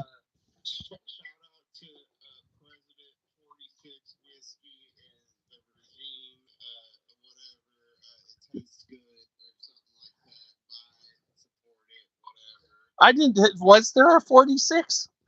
I don't. I don't know. What does it say? I mean, it's ridiculous. This is 45, 47. This one's 47. That one's Cinder and Smoke. But it's even more ridiculous because the person who this is considered for doesn't even fricking drink. So I don't even know what that's about. But at the same time, I just wanted to rate this whiskey. Man, it's good whiskey, regardless of something, and drink bourbon and not Russian vodka or something like that until my boy Zelensky goes in there and make an acquisition in Russia. Well, so just real quick to finish up. When it comes to vodka, I'm not a huge fan. I'm not quite where Fred Minnick is, where vodka sucks, because I don't think vodka has its place. I mean, the best vodka ever made is the one that when you add apple juice or you add cranberry juice or you add something to it, it tastes like cranberry juice. That's the whole purpose of vodka, right? No smell, no Wait, taste. wait until we start running that Noble, my other company's Red Winter Weed. And I mean, me and my fiance, we start dinner out with I get a hoard filthy, like strip club bathroom, martini with blue cheese olives Oh, I and love blue cheese. Chardonnay They're or upstairs right Cabernet now. Franc in it. And then she gets hers dusty in there, and then we proceed. Because I just can't drink bourbon all the time. Like, I'm not drinking that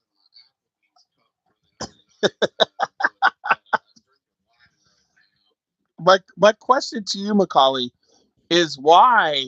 So just like, why isn't there a bourbon drink that they've come up with that's similar that you can drink like for a football game, or you can drink that's more like a party situation? You go to a concert, a rock concert, and you can fucking drink whiskey, and that is a thing, right? But when it comes to certain different New Year's Eve, why isn't there a New Year's Eve bourbon drink? I mean, there's actually drinks for scotch, sidecars, and stuff like that that you would drink.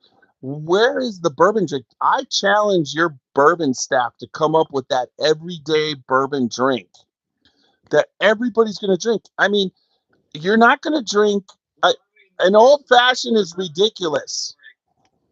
Honestly, Tiny, like we haven't gone into highball cultures with different like elements to it. Like I personally, that's the thing about taste and preference is I personally I like a highball with elderflower in it, you know, a little floral note to it. But the next person doesn't like that, so you want to wash that shit down with Coke, Diet Coke, Coke Zero, not sponsored by Coca Cola yet.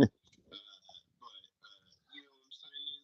There is no universal drink because we have a diversity of palates in the United States. And like I told you earlier, we're not drinking fucking communist whiskey out of the brown box and have to drink that fucking vodka shit on the street. That's true. Now, um, I want a drink though with bourbon in it that has a blue cheese olive. I think I got to figure that the fuck out. The first time I Tiny, Tiny, how about you just come to the crib and I will, we can figure out what kind of blue cheese and then we'll figure out what kind of olive and then we'll figure out what kind of bourbon and then we'll figure out the special sauce and then we'll do it in the hot tub too so we can figure it out or the pool depending on time of the year. so you've just invited me into the house. We'll see if you're on your best behavior. If security will take you out and leave your Wait, bed wait, clean. wait, wait, wait, Macaulay, I am security. That's what I was going to do. I was going to apply to. And then you ever watch fucking next Friday, like top flight security of the world? And then Day come through and all that shit, and then the pimp with the fucking pliers comes through. I got the pimp with the pliers working for Well, me I every believe day. that, but he's probably not walking around with you all the time. I mean, I'll apply once I'm retired. They in the I'll just hang with you day and night. they in the shadows, brother. Anyways, all right. So let's end this so we can get some people in. All right, everybody. Thank you, Macaulay, for coming on tonight. I don't even know that is just like after I talked to you before. At first, I butt dial you from Cleveland. Then I run back. I think you farted on the phone I or it something. must. I don't even know how that happened. It's just like I'm checking out, and all of a sudden Macaulay's calling me because my granddaughter's buying chips, and he's like, "You called me," and I'm like, "Oh God, that must have been a butt dial." Anyways, and then you're like, "Well, I'm up here doing this in the woods and doing my thing." And I didn't want to, so I'm like, I'm sorry. And then we texted about, and you're like, I don't know when I'm going to be on.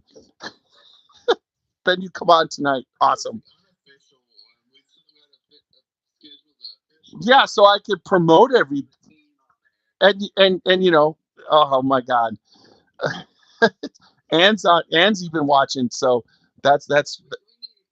I can't say names right now because I got the Shadow Warriors out there. But maybe we get my team on here and we get that redheaded lady from Ohio on there sometime. Anne. That would be great. And I don't know who that is, but maybe we get us a little round table going on. If you get Sarah on, I would like die. Well, she's on my payroll and I signed her check, so we could talk about that. I mean that girl had a podcast that I just watched. A I woman, badass fucking woman, not a fucking Okay, that prostitute. woman that fantastic. Her eyes were so she her you would look at her eyes. She look I would sit there and watch, and I would watch her eyes, and she could do without talking. She could tell you what the bourbon was without even talking. And then when she what yes, okay. But but remember, but I don't call them sweethearts. But at this, I'm not degrading her. Look at me. Look at.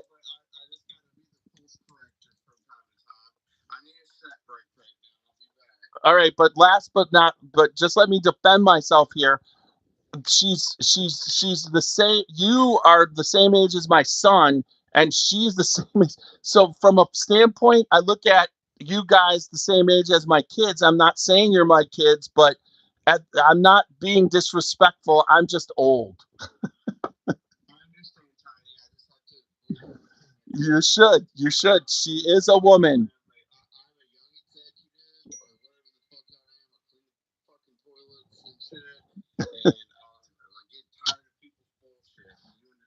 Yeah, that would right. Go on set break, and I'll end this, and then when you come back, we'll be live on. We'll be live with everybody else. All right. All right, here we go, everybody. Thanks for coming in. www.scotchybourbonboys.com. Hey, Dario, thanks for coming in. Also, and if you're still watching, you should come on. I'm going to put out the link when I'm finished with this. Remember, we're on Facebook, Instagram, YouTube, X, TikTok, and Patreon. Whatever you can do, become a member. Just not subscribe. Become a member. Support the podcast. Join the Patreon. Leave. I wish that I could get some super chats on YouTube. Do that too. Support us. Everything goes right back in, just like Macaulay. Everything that I get goes back into bringing us good content.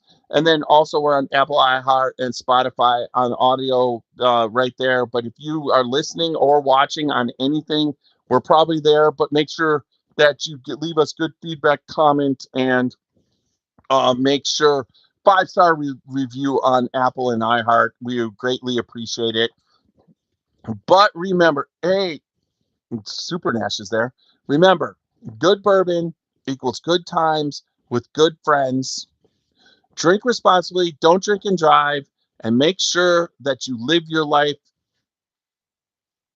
uncut and unfiltered. And let me see if I can get this. I think I got it. No, that's not there. There it is. Our we're gonna have our theme song take us out.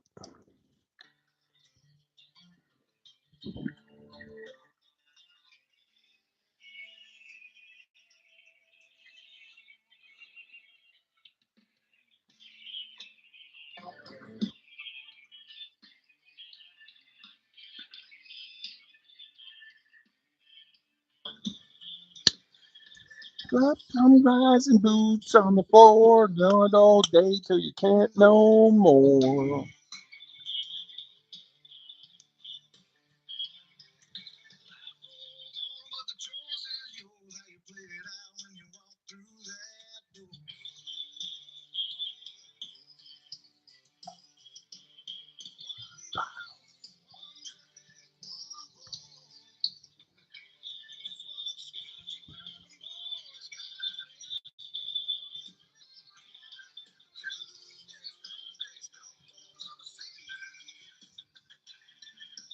Drinks through the whiskey on the rocks for me.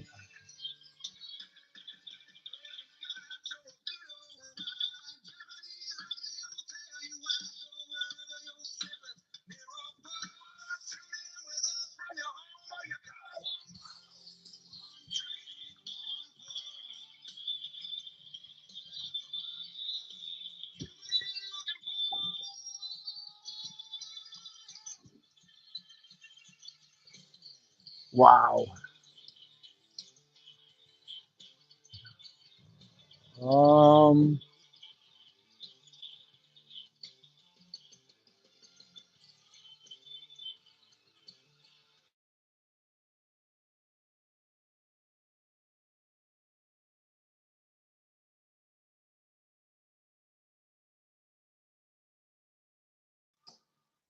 You there?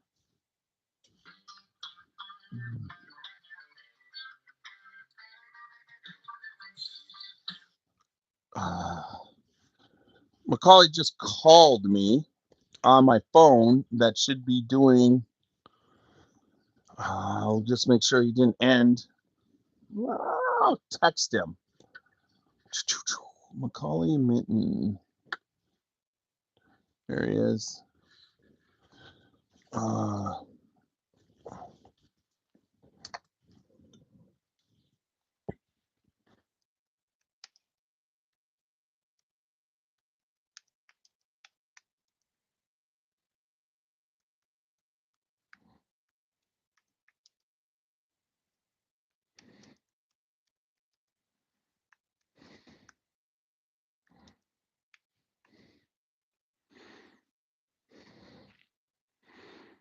I knew I did that wrong.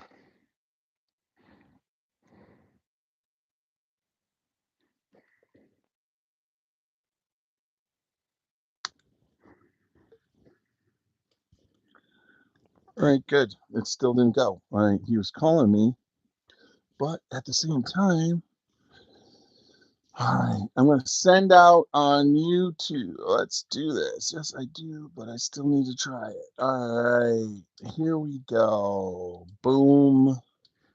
I will do the sharing.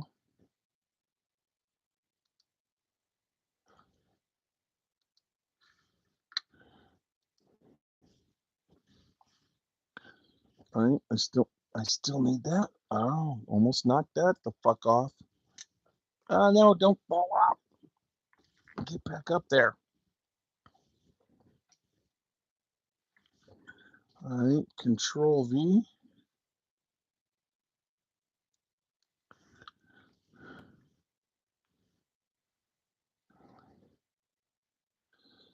All right, I got to send one to Anne. All right, there's the new link on Facebook, Macaulay. And I'm going to send I'll send one directly to Anne. He wants the same link. All right, Macaulay wants the link. Turn. And she wants the link. All right, they're out.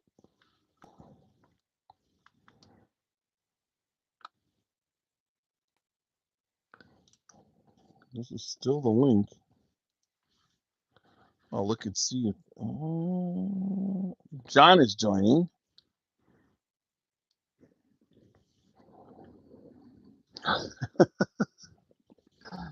Oh my God, John, you there? What the shit? I mean, that was fucking awesome, right? I mean, Walter Zausch is in.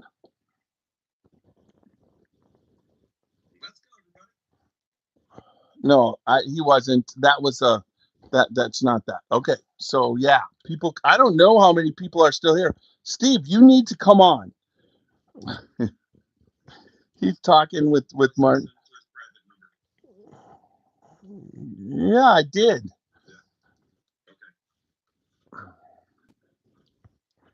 I'll see. Is this your private number? I'll say.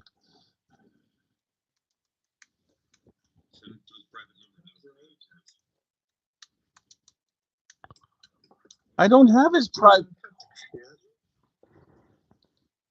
Are you talking about Macaulay's phone number? I've got it. I'm trying. Tell me what it is. Yeah.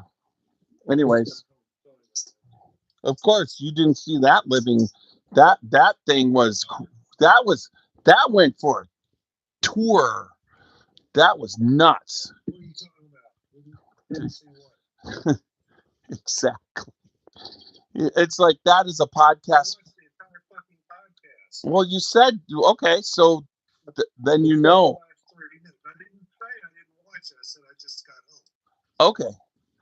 All right. So Anne, let me I see. watched it at my friend's house. Hey, Ann, how are you?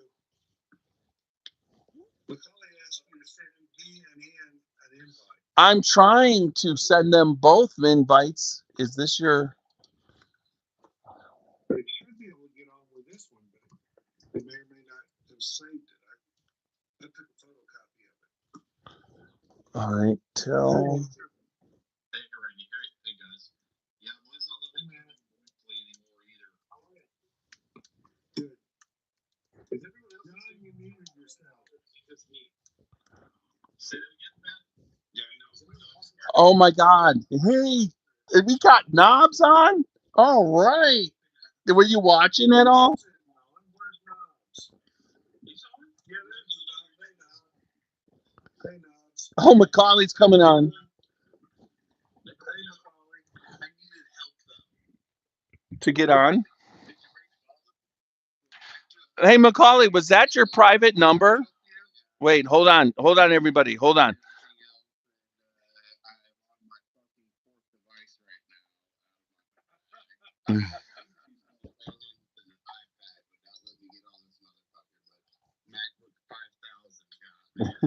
So was that your? But that was your private number, right? Don't ever text me or call me on that one. Just send them something. He's so. I mean, you call. Okay, that's your burner number. I'm sorry.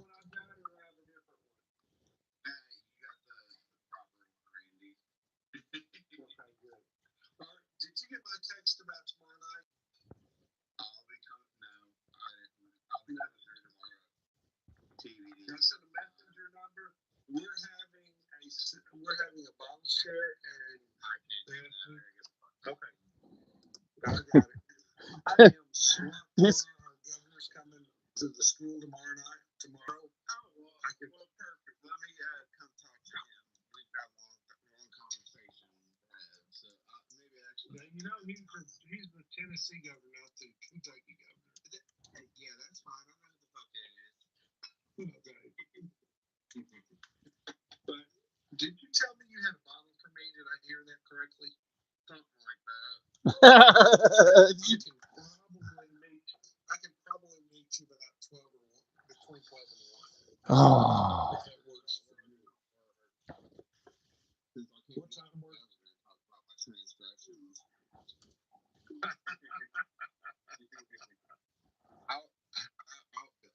was thinking about giving him the teeth whitening one. Who, me? I told him about that after we got off the air.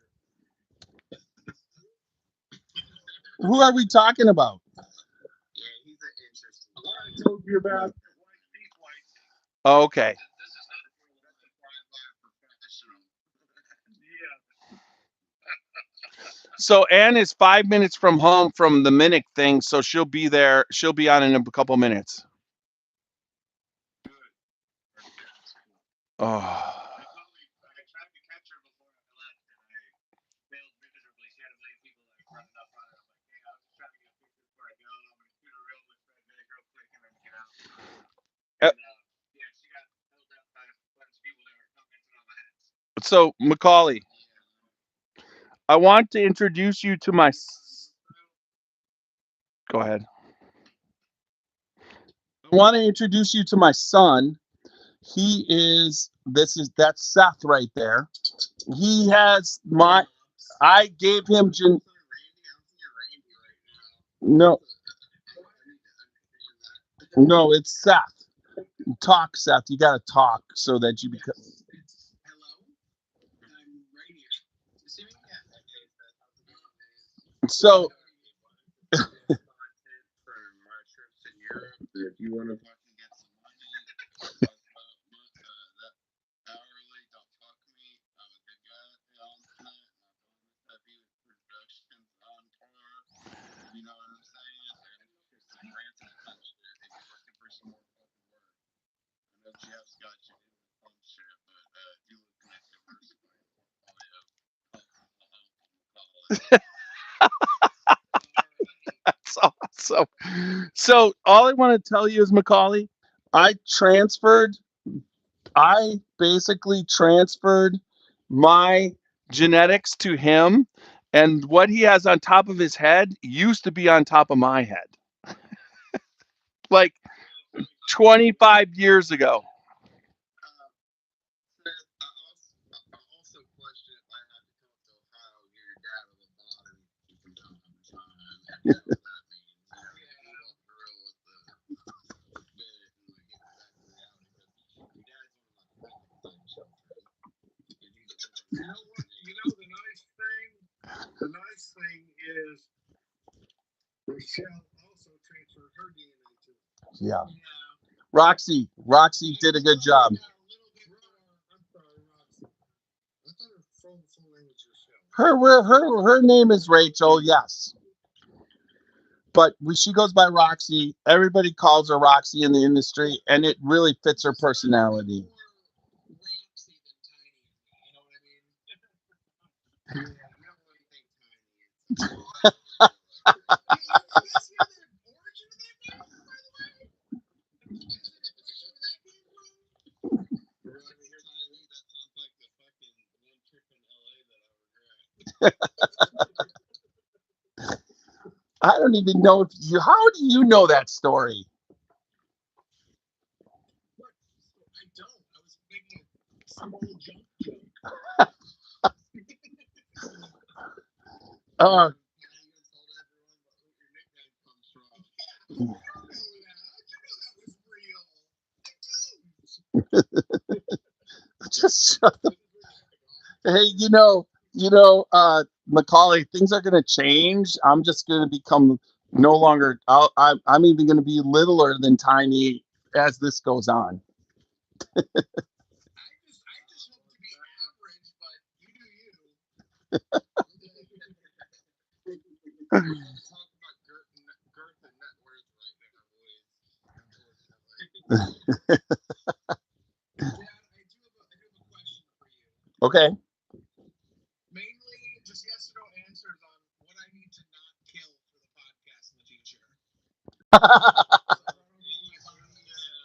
So any geopolitical things that I say, anything from Campari, and everything from Buffalo Trace. Okay, so he's telling you to kill all the Buffalo Trace, right? Well, all gone. Campari. That's your name. No. Campari is not Jim Beam. No. So Come to Lexington sometime. I will blow your mind on some dusty AGDs. so so Macaulay, just give you a background on my son. He was at 21 a gin drinker, and he drank an awful lot of gin. I understand, but I wanted to convert him to bourbon, so I did it through Knob Creek. So I found a barrel pick through something that was basically was on his 21st birthday. It was bottled the same date, so it was like I think it was a 12-year pick, and it was bottled on the same date of his birthday. And he had it, he did it, and whatever. And as we've gone forward, the main reason why I think he converted from gin to bourbon is that gin he actually has to go out and buy. Bourbon, I could supply, Financial reasons only. I could supply him, but Buy Noble Art again when it comes out. yes, I will get him some of that because that will be My it. wife still likes gin. But Haven't converted her yet. I will infiltrate his collection with some dark arts. So he hasn't had that yet, but I will. Remember, Tiny, I'm disappointed in you. No, I, Macaulay, Macaulay, Macaulay. I'm going to say that you can screw off on that because everything that I've gotten of dark arts, I covet for my freaking self. I'm not sharing it with my son yet, but I will start. This is, that's fucking honest right there. I'm not giving him this shit. This is good shit. The place I was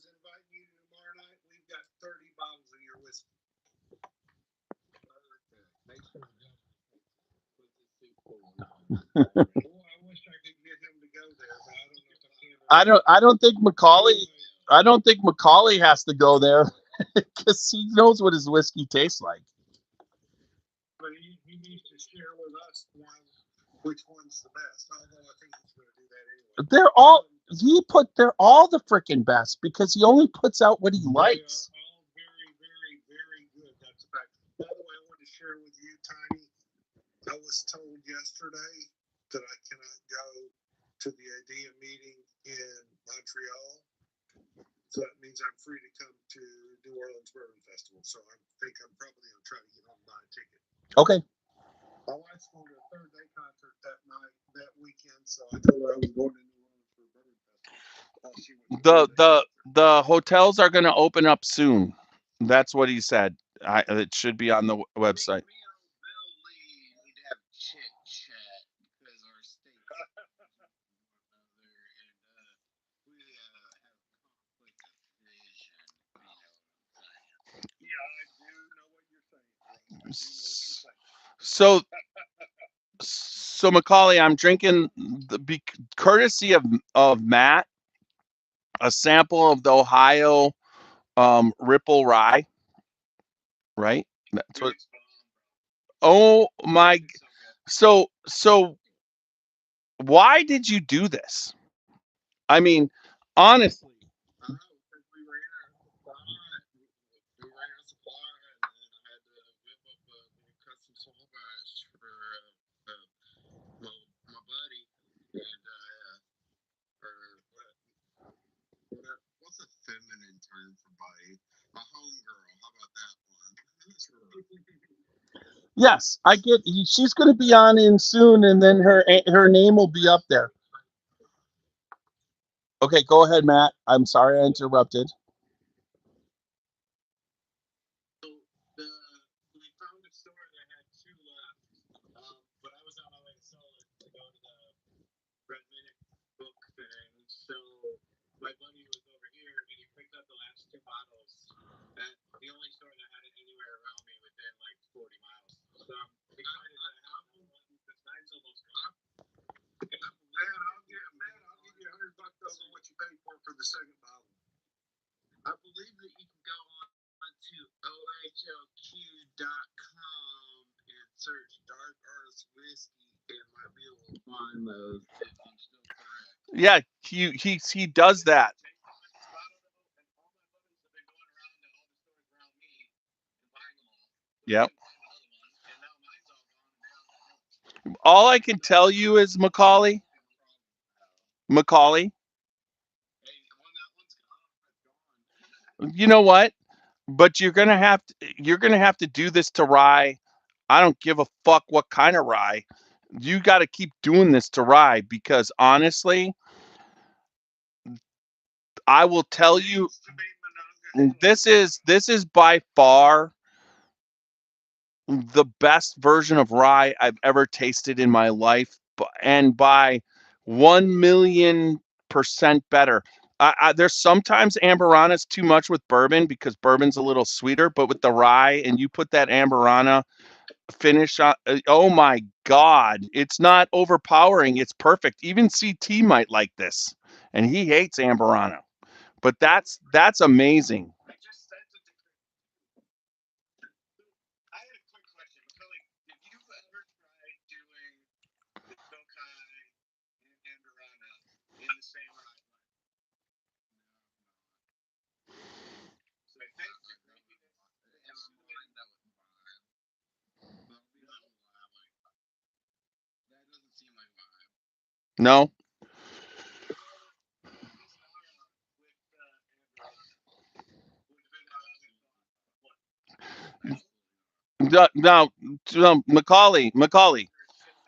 but explain why you think it's absolutely not. I understand, but explain that to Matt why you would do that. Alright, so I always explain like my blending as sandwich. So like you're making layers. Like fucking Alvarana is the motherfucking Philly cheesesteak of the game with extra peppers and sausage shit on there. You might be able to dash a little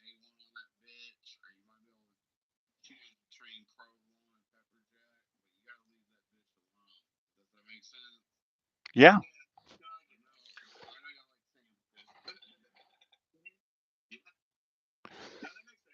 And it does also when you're buying a $5,000 Mizunara barrel.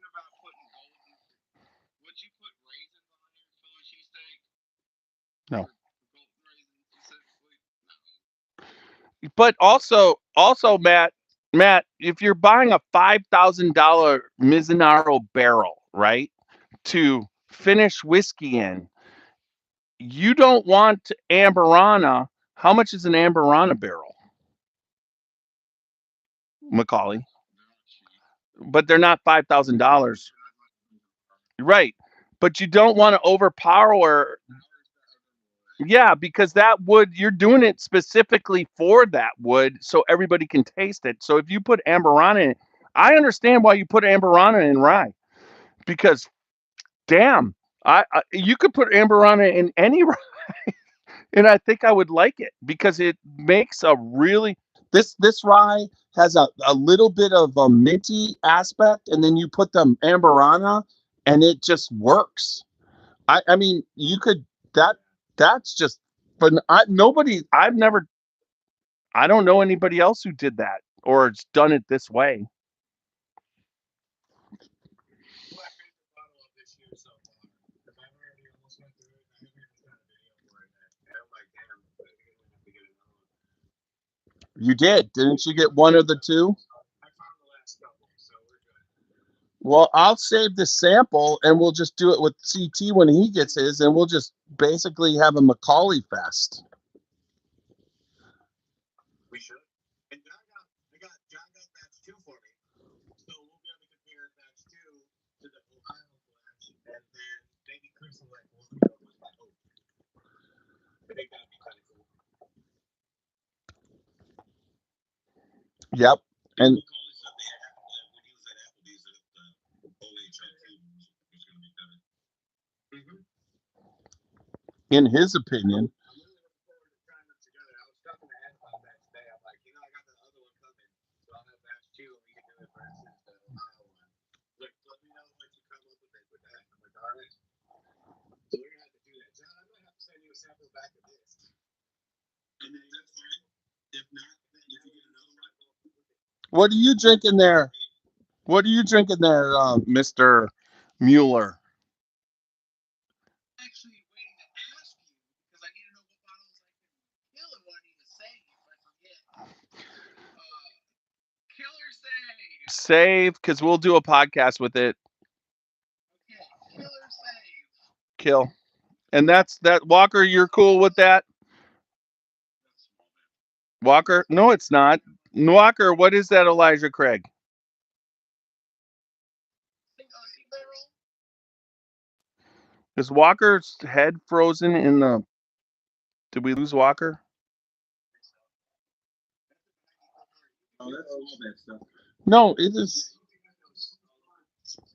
That is not from. That's a barrel pick from Walker. Walker, what's that, Elijah Craig?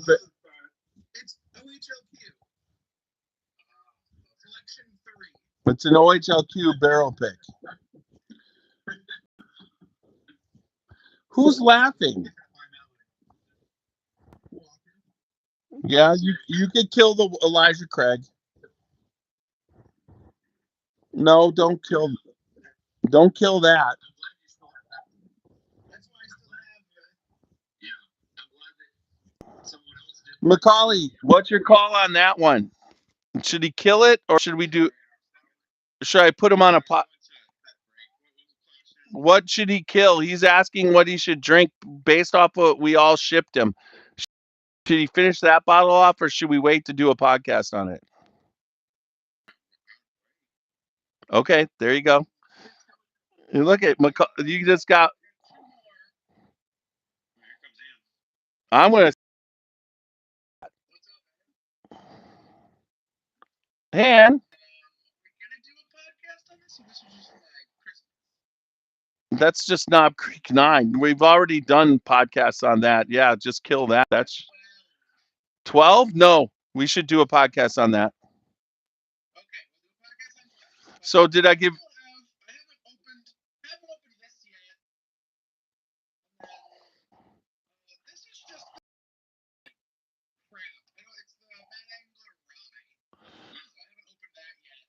How do you know it tasted like crap? We went to the tasting. We did a podcast with them. Okay, so what you should do, you should open it and see whether you want to do a podcast. No, no, you can kill that all day long, and you should put some maple syrup and you should put some maple syrup and cinnamon in it, and then it'll taste like Amberana. There you go. You can't go wrong with that. It's almost like dumping a shit ton of sugar in anything makes it taste good. Yeah, but that's the great thing about Amarana. It's not sugar. It's an actual wood. Okay. I'm saving these for the podcast. Seth, I'm gonna get you some Amarana stains so you don't like it when they get into something you will.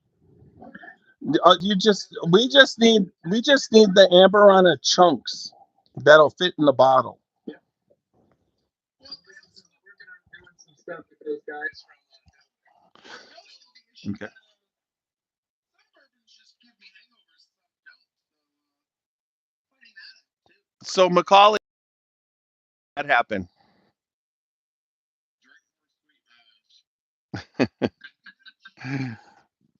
And the older it is, the less of a hangover you're going to get, right? Because the barrel influence filters it. Ours take some fucking activated charcoal tablets from Amazon.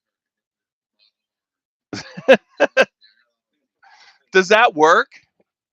Stomach enzymes, all kinds of shit. Because I ain't dying anytime soon. All I could tell you is that usually when you're on, somehow I need activated charcoal tablets. Yeah. So what's up there? How you doing? The Empress of Ohio is on. Oh, and she, Mouth breathers, please be quiet and let our queen empress speak for a minute. Shut your mouth. I said shut your mouth, didn't I? See, the empress just got home. You just got home. You're just glad that you came on after the day you were at.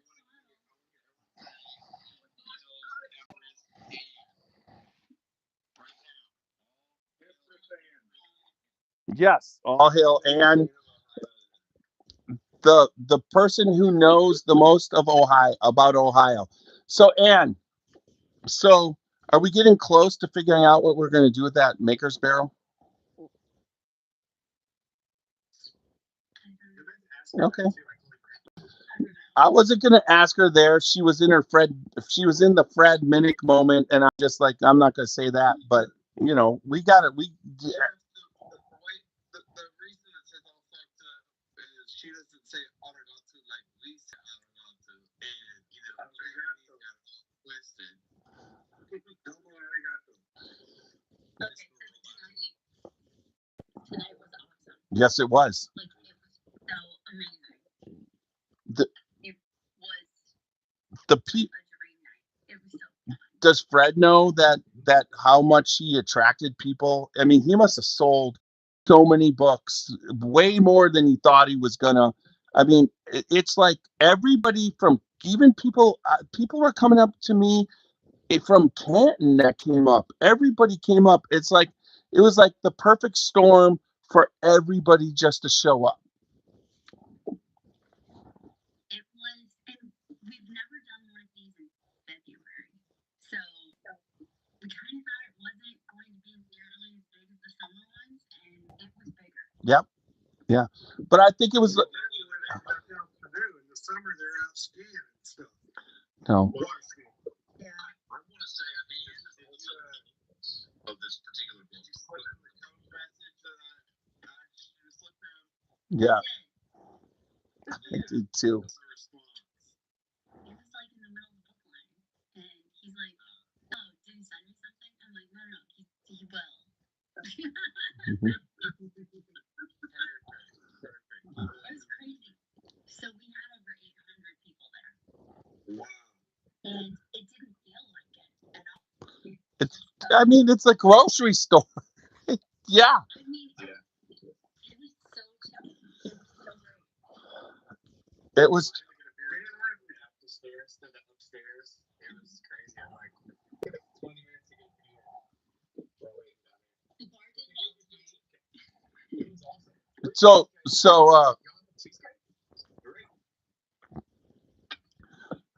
well, they were they. Share something with you. I've been a dentist for 35 years. I've been watching you for a couple. Your smile just gets better and better. I don't know if you're whitening your teeth or what, but they're gorgeous. Wanted to share that. It's Anne. It would be cool to have veneers that well, because Yeah, but there's something like that. She has to get them white in front of professional either. Oh, nice. Golly. You don't need to hear that. So I went up there You're awful, brother. You're awful. and I was like, I podcast at 8:30, and he's there from 4:30 to it was 7:30, right? Or was it? Yeah. And I'm like, how can I get up there? So I knew my granddaughter needed to be picked up, and as soon as I offered to be part of that, I knew I was going to be able to get up there and say hi to Fred. And he did a spectacular job. The whole event was unbelievable. But what was crazy is all, I mean, it's just like I'm sitting in line, and the one guy can hear him telling his friend, "That guy's a podcaster." It's just like, it's just not what I was expecting. And then like I was wearing my bourbon leather jacket, and it's just like everybody was coming up and telling. So it was just kind of like I handed out a bunch of cards and everything, but it was Fred's night. There's no doubt. But that release, people went crazy for, right? And then the one guy comes back when I first was waiting to talk to you. The one guy was kind of asking what to get, and then I saw you a little bit later, and he came up to you, and you're like, "What did you get?" And he bought Dark Arts, right? we sold out of dark arts. Yeah, I'm telling The locust came through. I'm telling you, Macaulay, that the Dark Arts is the fuse has been I'm up here in the mountains. What were y'all just saying about dark arts or something like the that? fuse has been lit in Ohio for Dark Arts. The fuse has been lit. Oh well. My I like to say our offerings for this event were the if you know collection. And people are like, don't you have any, whatever, and it's like, no, do you know what this is? Because you respect us. So I need to take a step break for a second, but text me Gangster's Paradise tomorrow. That's a code for something. I'm coming back in a minute, but I need a step break. text you gangsters paradise. So yeah, we need to get Macaulay up the fruits to come sign bottles. That would be really cool. Well, we were talking about it earlier because I talked to him earlier when I was driving up, and he was saying you might be, maybe there's a book in there somewhere. Because it was funny, I was actually just riding back with my counterpart, and we should do more of these. Who else wrote a book? I don't know. We're working on one. So it was That'd be awesome. I mean, when you think about it, It was when you think about how crazy it was, you brought in a guy for a book signing at a Giant Eagle grocery store, and you basically had a whiskey. It's like in the middle of February, and you would think, "Whoa, what? How would that work?" And it obviously it worked. I mean, I don't know. And on a Thursday night, it wasn't like a Friday night or a Saturday. That was a big turnout. But then, Anne, the last thing I'll say is it's your genius, because January and February have notoriously in Ohio been like slow releases, slow everything. That's usually when I do podcasts with craft distillers or some of the less known people, and you guys have just been pulling. You're changing that, and that's the key. Well, part of it was he only had 2 nights available. So this was these events were put together in like 10 days. basically. Really? But we started subtly lobbying months ago when he first posted this thing about like, I'm doing my book release and where should I go? And so I shared it, and then a bunch of other people shared it, and we're like, everybody jump in the comments and say Ohio. Like, we need this to happen here. So it was kind of one of these like pet projects. We have to get Fred here. And then I think he did some video content stuff like before the first event, and our video team was like, he seemed like a little bit nervous. Are people actually going to show up for this? Then we had what, 1,700 people show up in 2 nights. Yeah. So it was I was really excited that Ohio showed what Ohio does when it comes to bourbon stuff, and the people were so nice. And it was seriously like the wintertime reunion homecoming family time. It was just fun to see everybody. Yeah, they're definitely. I mean, I saw people from Canton, I saw people from Cleveland, Youngstown. Everybody kind of showed up. And then, you know, I know that Fred a long time ago had this thing, but Fred has completely rebranded and he's a great guy. I mean, you know, I go up there and I'm like being older. He's like, how old are you? Because he wanted to know. And I'm like, 61. And he's like, I thought you were like 47. He goes, how do you do it? I go, well, there's what a thing called beard dye. And he's like, okay. And I'm like, but he goes, I don't do any skincare or anything like that. I'm like, yeah, you need to visit Particle for Men, because that has been crazy good. It's like, I didn't do anything till like 2 years ago, and it freaking works. It takes away, it gets your wrinkles and whatever. And I'm like, you need to do that. So I'm talking skin care with Fred Minnick. Not bourbon or whiskey or podcasting, because he does all that stuff. I'm talking skincare. So that's kind of how that went. And thank you for taking the best pictures I took tonight were the ones with my granddaughter, because I grabbed my granddaughter, picked her up, brought her, and she was wonderful. And then your worker that was taking pictures for everybody, she did a fantastic job. She was like, she did a good job. That's Sarah. She runs our social media team, all of our video team, and we're worried about being shorthanded, and so she's phenomenal. And she did a great job. And your video guy was everywhere. So and then you're gonna see some reels. And he was, I might be in one, but because he liked the coat, but at the same time, Yep. his equipment was impressive.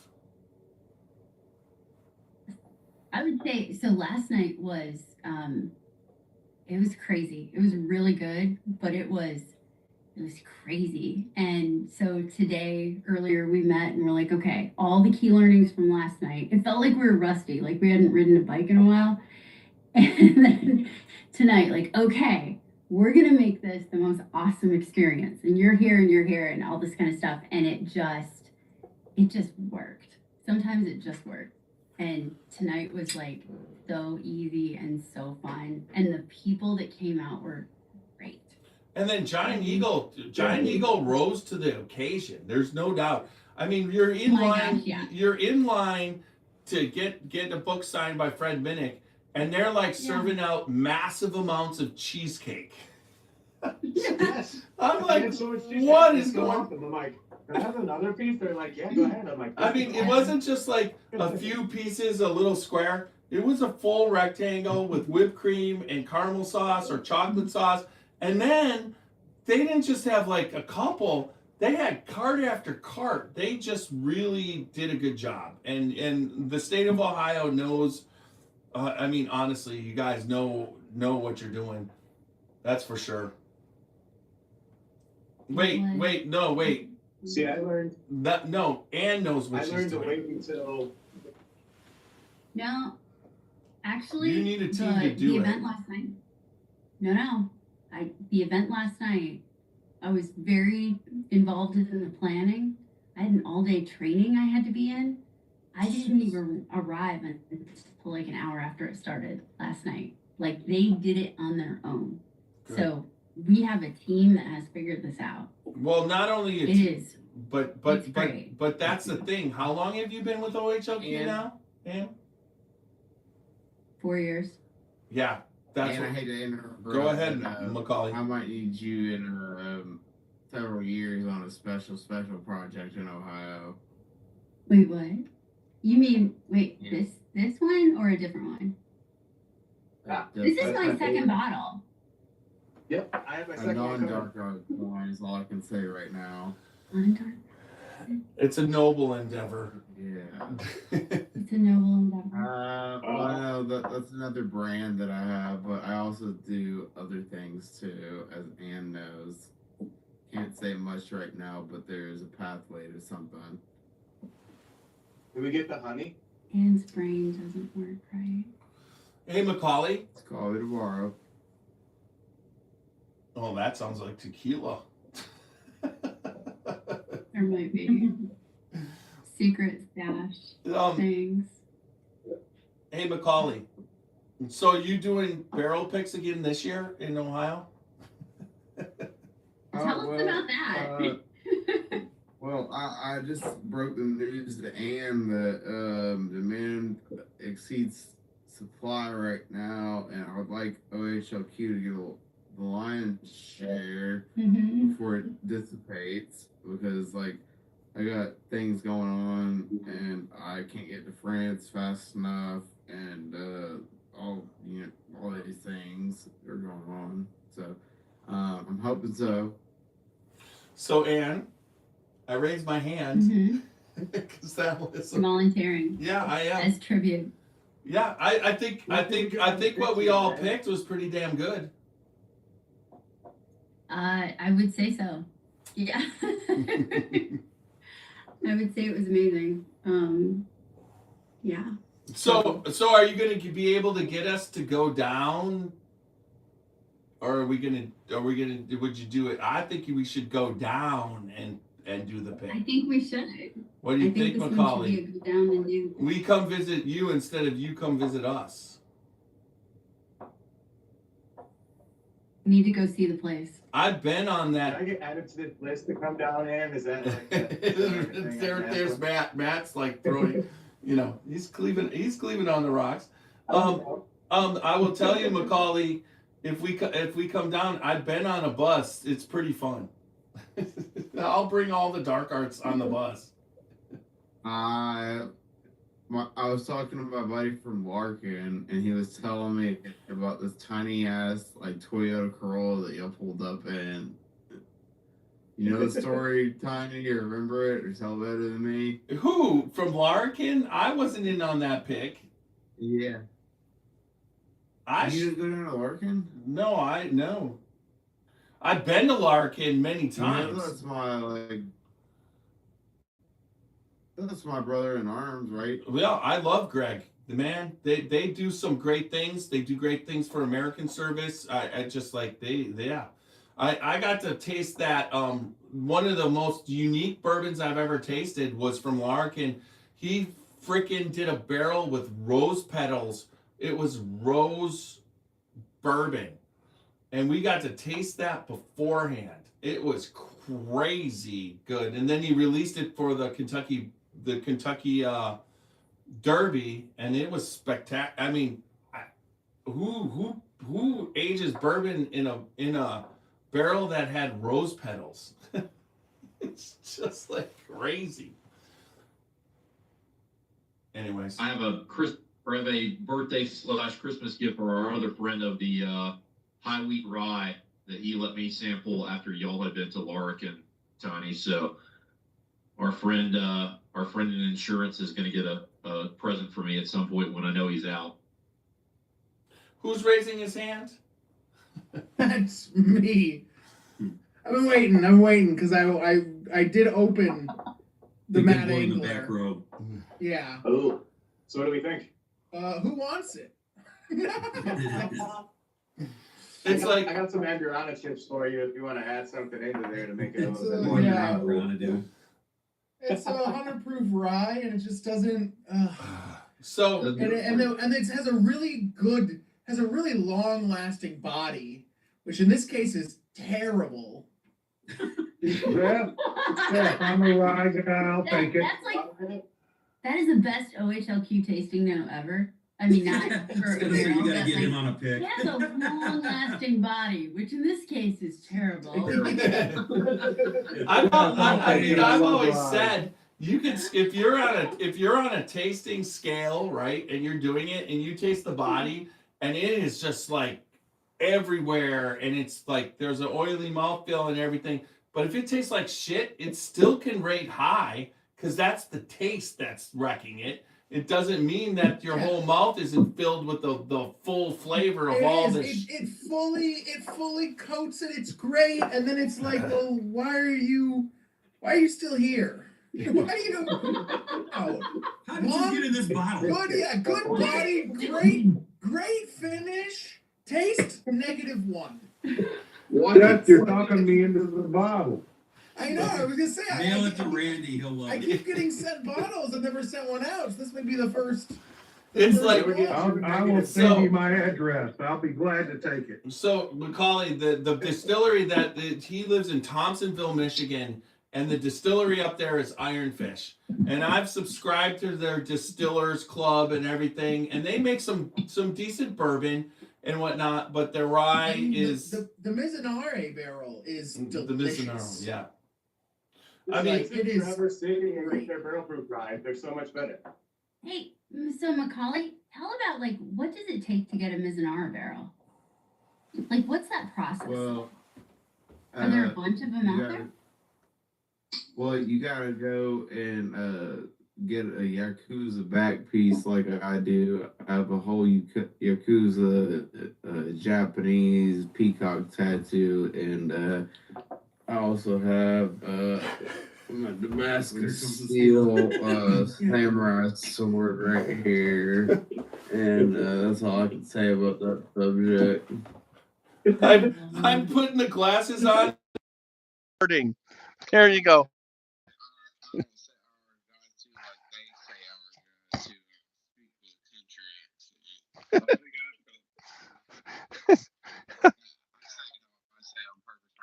Yes, he does. Because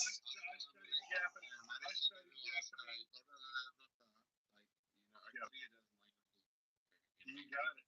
Well, I studied a little bit Japanese because I had a bunch of really high-ranking Japanese patients. One time, one of them ended up being the scout for the entire Western Hemisphere. They turn red face and they start falling down the steps. Japanese culture, community and shit. And they blacked out drunk and then piss on themselves. I mean, it's that great. Yeah, except for Well- that is exactly the story that I got from Fred No, sitting at the kitchen table. They are not used to bourbon, that's for sure. We did drink bourbon, but I did do like 20-something crowns on this one guy. That is just like so messed up, Randy. My bank account didn't think so. 32 teeth, 27 crowns. That sounds Roughly. like a bourbon brand right there. 32 teeth, 27 crowns. 27 crowns. That does Yeah, sound like that's a what we bourbon do. brand. It was a bourbon for all kings, 27 crowns. The Well, unfortunately, the Japanese coddle their male children. They give them pretty much anything they Wait a want. second. We're on. I wish We're I not was gonna a make Japanese. child. No, I'm not speaking anything that's not true. Well, wait. I'm sure And- it's not And because they racist do if that, it's true. They give them lots of candy and stuff. It's exactly the SNL skit I thought of too. And so the kids It's end up with a ironic. lot. Yeah, it's Yeah, not but- racist if it's true. You just gripped the whole freaking Alright, anyways, country. fast forward off that. I just caught the tail of that one. It didn't sound like I liked it. Going on to Queen Anne again. All I was saying is the Japanese give preference to their male children, and they give them lots of candy and stuff, and they end up with lots of cavities. I just said. Oh yes, yeah. That's where it came. That's where the statement of it's not racist if it's true game right there.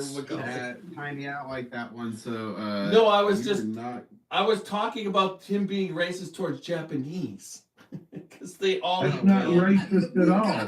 I love the Japanese folks. They're great people. No, that's not racist at all. It's an SNL skit. I think someone got taken off here. Anyways, moving on. We were talking about okay. Anyways, yes, moving on.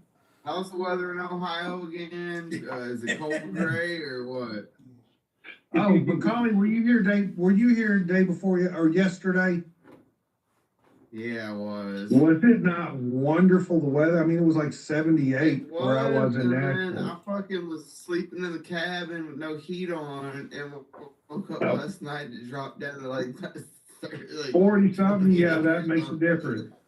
On this mountain, it was 28. I woke up and like my aunt took a picture of me. I had 3 fucking sweaters on and yeah, absolutely.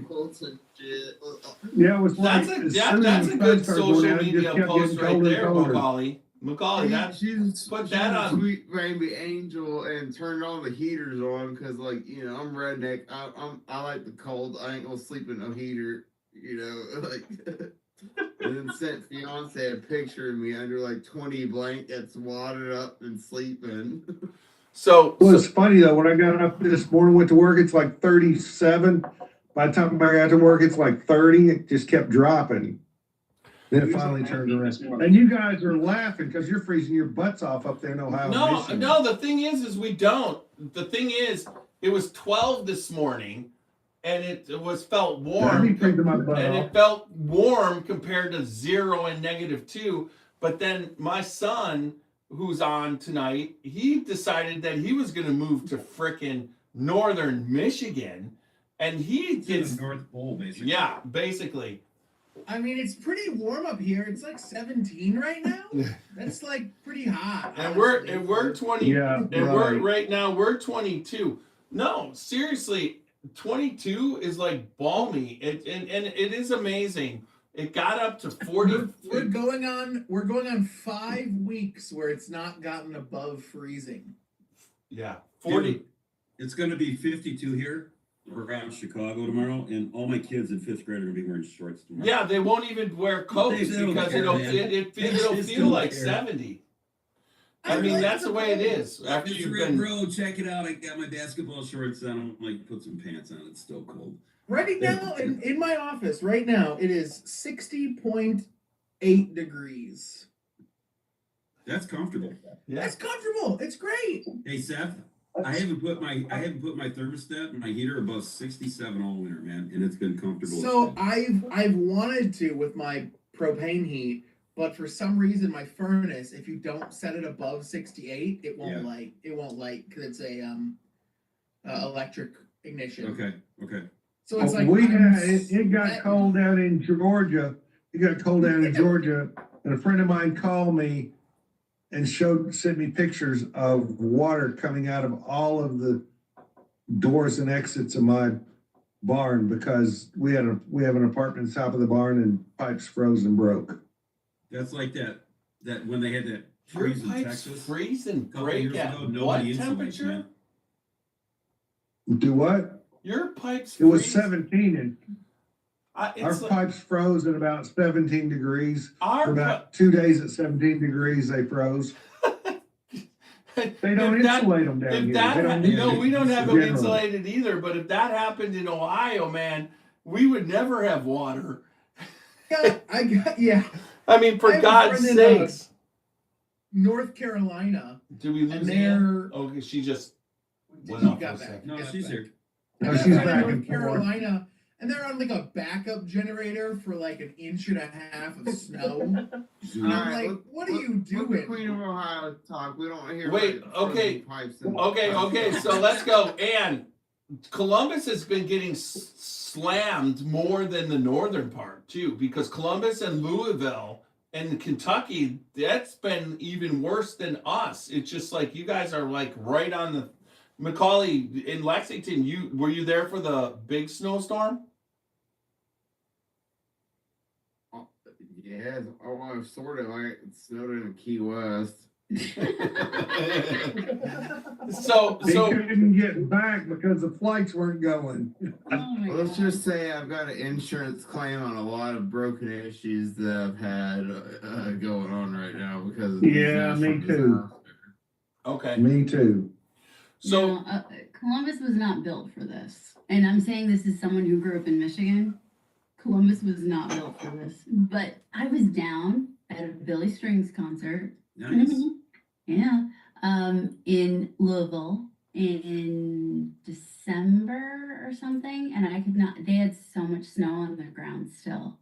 And that, like, Kentucky has gotten it this winter.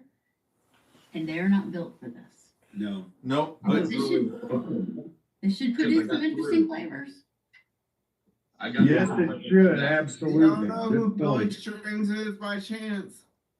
Y'all ever listen to Billy Strings? Dude, that guy can honestly sing and think- pick, dude. He is awesome. Well, I mean, I honestly think the new American national anthem is a Billy Strings song. Meet me at the creek. Oh, okay. Did I lose? No. Everybody? He's there. No, everybody's like, He's looking it up. We were waiting for. No, he ain't looking up anything. Macaulay has been having enough. Has been And having I'm a a. Mozart kind of I was guy. looking it up to play it for y'all. Right, So right. if you're a Mozart kind of guy, Yeah. classically trained musician, welcome. Yeah, and thank you. I would never think that I would be a Billy Strings fan, and then I went to like one concert, and then I went to 8 in 1 year. And Macaulay joined. I'll look it up. One of them, and I'm telling you, it is like it's a spiritual experience. If you are, And I met her cute son with his blonde dreadlocks. I love which his one is your songs. son? Oh my god. Yeah, my wife says if they're not dead, I don't know them. If what? My wife says if the musician's not dead, I don't know who they are. I would. Yeah, look That's up sad. Beat of America. Just because I know a lot of old Beat of guys. America. That's the new national anthem. But I really I was think gonna like play it, but I don't think I'm ready for a 5-minute pause. but I feel like if you just listen to Billy Strings before, you're like, oh, this is kind of cool. Like I'll go, and then you go to an actual concert, and it's like a revival. That's cool. And Well, I will That's keep good. my eyes open for one coming around then. yeah, Thank you. and so Macaulay and I Absolutely. share this. I think I'm a little more obsessed, but If there's one in Lexington or one in Ohio, I will invite you guys to go with me. well, if there's one in Lexington, Ohio, we already have tickets. You're already there. We're going. Okay. Well, just grab me a ticket and I'll meet you. We're in I'll the actually take a pit. friggin' day off. We'll Do be what? in the pit where the dance party is. So So put So them the boogie thing- shoes on. this is a guy you used to be able to get tickets to his shows like through Ticketmaster. It's like, oh yeah, they've been on sale for a while, whatever. And then Not anymore. somehow, like now, the tickets go on sale and they're gone like in 2 minutes. He's like Taylor Swift for if you know, you know. It's kind of like our bourbon set tonight. If you know, you know. If you're Yeah. a musician, if you know, you know. Yeah. Right, gotcha. Yeah. I was saying, Ann, I like his turmoil and tinfoil jam. That's a Oh my great gosh. tune, man. If you get a Turmoil or a Meet Me at the Creek at a show, like unreal. If you get both at one show, which I did in Pittsburgh, Sorry, my dogs. how does that even happen? Anyway, you get it. John gets it. Yes. Yeah. Well, John being a middle school teacher, right? Elementary. Elementary school teacher. He stays up on all the new stuff. He's an elementary teacher, 5th grade. No. But the kids that went through 5 years ago. It's just like, that's kind of like keeping up. You get. Well, okay. So I took that one concert that we all went to together was the first time I took the husband. Kid is a big fan. And we went out there and we're going out to Shakedown and we're like seeing all the vendors and all the stuff. And I'm like, isn't this amazing? And afterwards I said, what did you think about that? And he said, I see why you like it. Because this is like your bourbon people. It's very like, it's very community. It's kind of the same, but not. It's different, but it's also, you know, you just get to meet like so many awesome people. It's just And I've real. never heard that perspective before, and I love hearing it. Yeah. Beth? Seth, are you raising your hand? Yes, he is. That's why I'm the teacher. That's why I called on him. I'm just saying good night to you guys. I gotta go to bed. It's time. Yeah, I've got to go to bed. I've got to be up tomorrow. And Macaulay, are we going to try to get together tomorrow? Yeah, I'll give you a call tomorrow. I got good cause to get it. Sounds great. I will do what I can. I don't expect that I'll actually meet. Just don't want to ship something to somebody or whatever. All right, brother. Y'all take care. Good night, Randy. Good night, Randy. John, good talking to you. Jeff, good talking to you. Walker, always good and nice to see you. Macaulay, great to see you. We'll talk to you guys later. This is Good like night. the vlogs. Good night, Jim Bob. Goodbye. It really is. Yeah, everybody's saying good night. All right. I'm not I saying can figure it out. another poor shit. Yeah, I'm gonna stick around too, John. I gotta go work Oh with those man, crazy I kids forgot. tomorrow. Man, I'm so sorry. I forgot you were even on. You've been so quiet. Well, everyone was talking. I didn't want to be rude, you know. Yeah, love you, Matt. You know that. Have a good one, dude. Love you. All right, I'm trying to find how to get off of this. Hit the end. Tiny just turned. He's Tiny, got some I can't find it. But And do you have to sweet back? And guys, look for the little right. Looks like a stop sign. down on the right. Okay. This McKenna thing. It's like $14.99. What is this? What is this? McKenna's $14.99. Yeah. I can't leave now. I got to hear about that. What? That's the sweet bash. So I found that Oh, in West Virginia, and it was $12.99, and I was like amazed. I'm like, really? I don't have this. Let me get one of those. It's Right. pretty I've fun. got the 10-year. That's all I've got. It's just McKenna. I mean, That's like in Chicago. Did you pick that up in Ohio? I did at the event tonight. I'm like, it's $14.99. Yeah, I'm it's like, just their let's find out. base. okay. It's not. I It's like not their 10 10-year year. pretty well. Yeah, the McKenna 10-year is a 10-year bourbon. McKenna's like probably 3-4. I've seen that in Kentucky a lot. That's pretty good. All right. So I that ranks gotta just go. under Old Okay, Town. Macaulay. Thank you for Macaulay, coming good to see Bye, on. Macaulay. You Bye. did the care, whole brother. thing. That's a soldier right there. You did the first part, and then the second part, the third part, the fourth part. Thank you so much. And I'm done right now. I love you, brother. Thank you so much. Yeah, and this is my go all day long.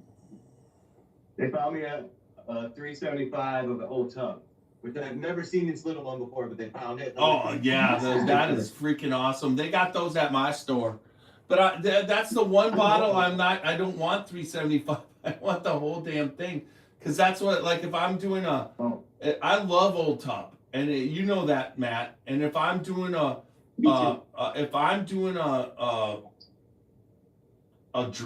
fantasy baseball draft or a football draft, I just go to Old Tub.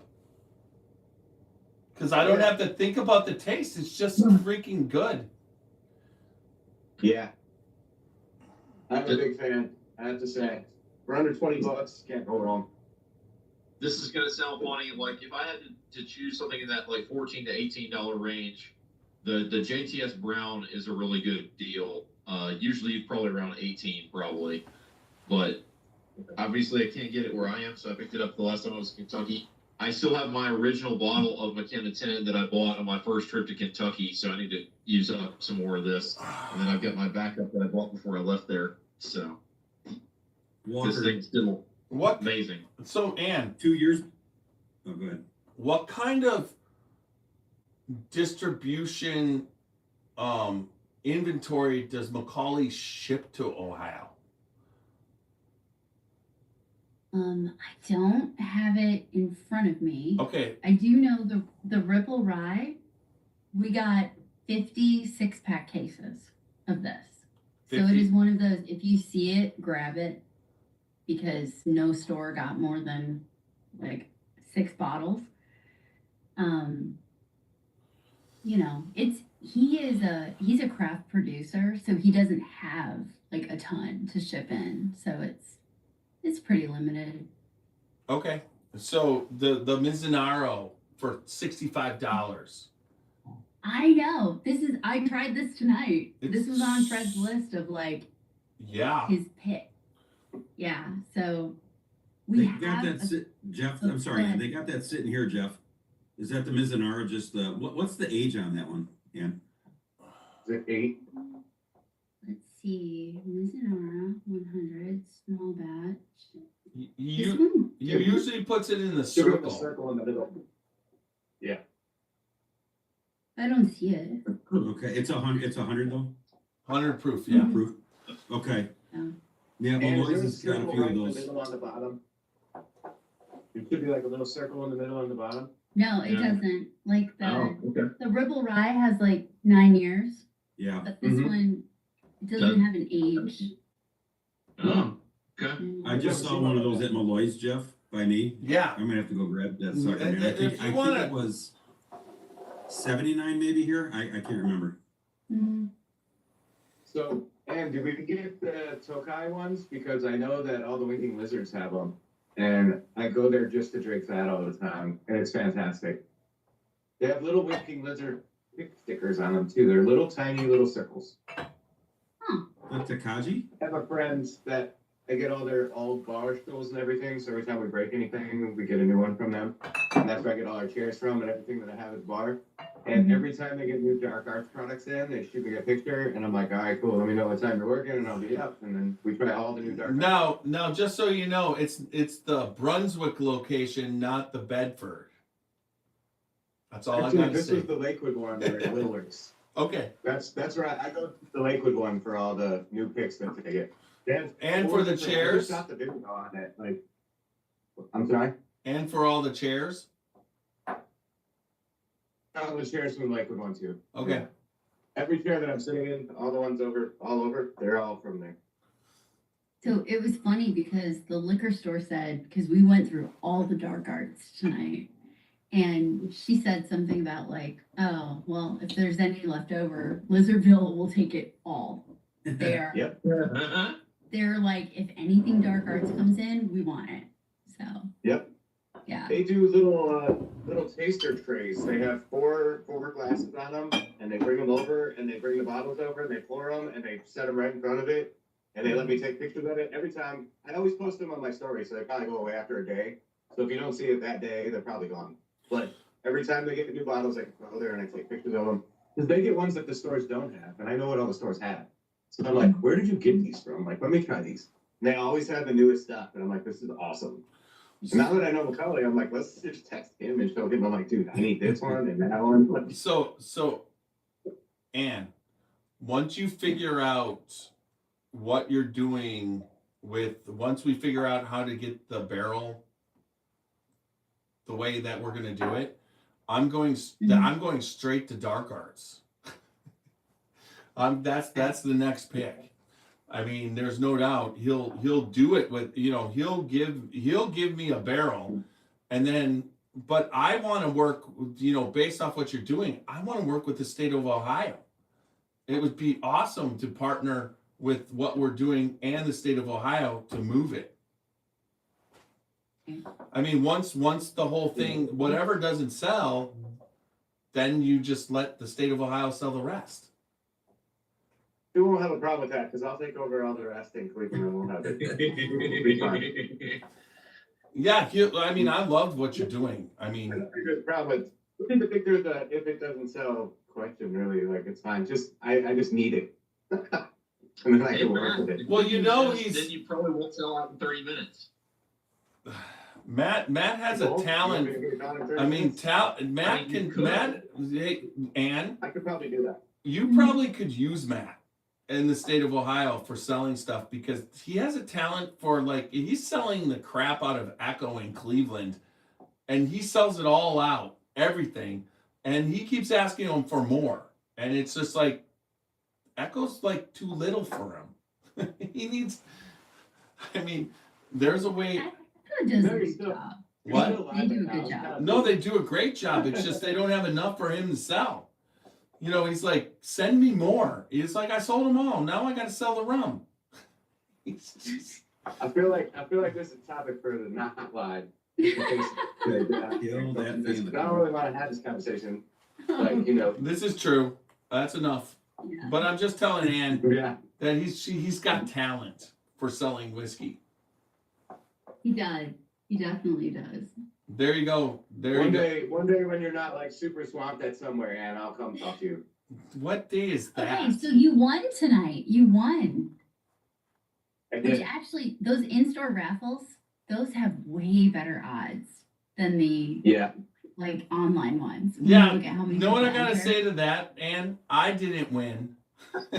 And no, they don't, because I never win. Except the one time I won with Parker I'm so Heritage, sorry. but at the same time. But it's like, and everybody out there, Ann has nothing to do with anybody winning. She made that abundantly clear when I walked up there too. She's like, "Look, I was just like, because we're friends." yes, I'm friends with them. No, I didn't have anything to do with the drawing.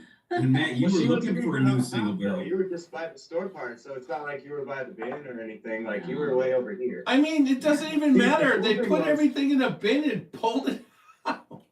There's nobody getting anything. I It was was just. surprised Spin you it. like, well, They we- spin Yeah, it. well, it doesn't matter. It's not like you would, even if you didn't spin it, it's not like when someone reaches in, somebody knows what they're pulling out. Yeah. They're all- Matt, you were looking for a single barrel and you got one, dude. How cool is that? I was, dude, and you know what's crazy? I had to pass up a King of Kentucky for it, but I knew that one was way too expensive for me to bring downstairs, and then Sean would notice it. So I'm like, we're gonna get the one, and I told tell Sean, I said, I'm gonna buy one bottle in March, and I was Bro. gonna go look for a single barrel because that's usually when they drop. You So I'm passed like, up a okay, KOK this is though? fine. I did. And You the guy passed up a behind me was, KOK? the guy behind me came Okay. and shook my hand. I'm like, it's okay. The man. guy You just behind had you one." was probably like, "Oh my god, Like, best Yeah. friend." Yeah, He's like, I'll take you to dinner next week. Let's just talk MSRP. oh, So That's cool, he though, man. passed up what? Hey Matt, what did you pass up for paying for the King of Kentucky? $100. What? Oh, is that much? How yeah, much? There's between 3 and 4. Yeah. Yeah, It's like $400. yeah. And what And was after what taxes, was the it's Weller probably single barrel? 20 something. What was the one you wanted? 65 and Yeah, yeah. That's not even a like. If you really want a Weller single barrel and the King of Kentucky is there, I mean, let's hey Walker, when you open that King of Kentucky, what's better, the Weller single barrel or when you first open the King of Kentucky? I'm gonna guess or single barrel because I've never had it. Yeah, Okay. but Weller single barrel tastes better when you first open it. You gotta wait for King of Kentucky. That one that Walker had, and then it eventually it would be a close race between the two, in my opinion. KOK is really hard to get. And it's Right, single but barrel's yeah, hard to you're get, paying but, you're like- paying for exclusivity, not taste. I don't know. Yeah, true. I think that absolutely depends on know. who you are. I absolutely. Do you have a? The King of Kentucky's taste comes into where you want it to be after 6 months of opening it, is what it is. It's And your single barrel is going to taste good on the day you have it, and then it'll get better after 6 months as well. yeah. But it's more acceptable and approachable to drink from anyone's type of palate on the Yep. day that you open it. Right, It's King- that's what you're trying to make. Like, King it of a makes sense. Kentucky Yeah, is but too much oak. You have to absolutely love oak to go for the King of Kentucky. You just and you're not, dude. That's a bottle you open and you just like Walker, let it ride for years, right? I mean, that's a hard one to get. It's going to get better. So to me, I'd take that one if I had the money. Yeah, and but honestly, the second point I'm going to make on this, because every one of you guys knows that I've been trying to get a Weller single barrel for about 3.5 years now. And I've missed them at every drop and have never, I get CYPBs all the time, but I can I've never gotten one either. I'm like, okay. So I finally had the chance to actually go get it, and I stayed within a decent budget, and I stayed on like I told Sean I wasn't going to buy anything till March. Well, this is the bottle I wanted to buy in March, and this came out now, so I'm like, I feel like that's okay. So, Yeah, it makes sense, dude. I get it. I'm not knocking, I'm just saying. Explain to me how you release. You release Heaven Hill 90th anniversary, right? That's what it is, 90th. Yes, the most recent. Yeah. How do you release that without telling anybody? Okay, what? So I brought actually, I don't. I have. No. I'm referring to the state of Ohio. How do they do that without telling anybody? So it all goes back to the detail code and status code, and if it's a distro or an alec or something like that, basically what happens is the supplier uploads send this many cases here, like all at once, and then it just kind of starts flowing out over the next couple weeks. But there's no email. No. Wait. No. I mean, it's supplier driven. So the suppliers have to push you guys to release emails? No. They the emails are usually around single barrels and stuff like that. They're not usually around the allocated items because there are so many that come out through the year. So it's which is kind of the fun part is there's so many. But I mean, but you guys kind of promoted when Jimmy Russell's birthday came out, and that was promoted. And I'm just wondering how Heaven Hill 90-year anniversary comes out. Nobody knows about it.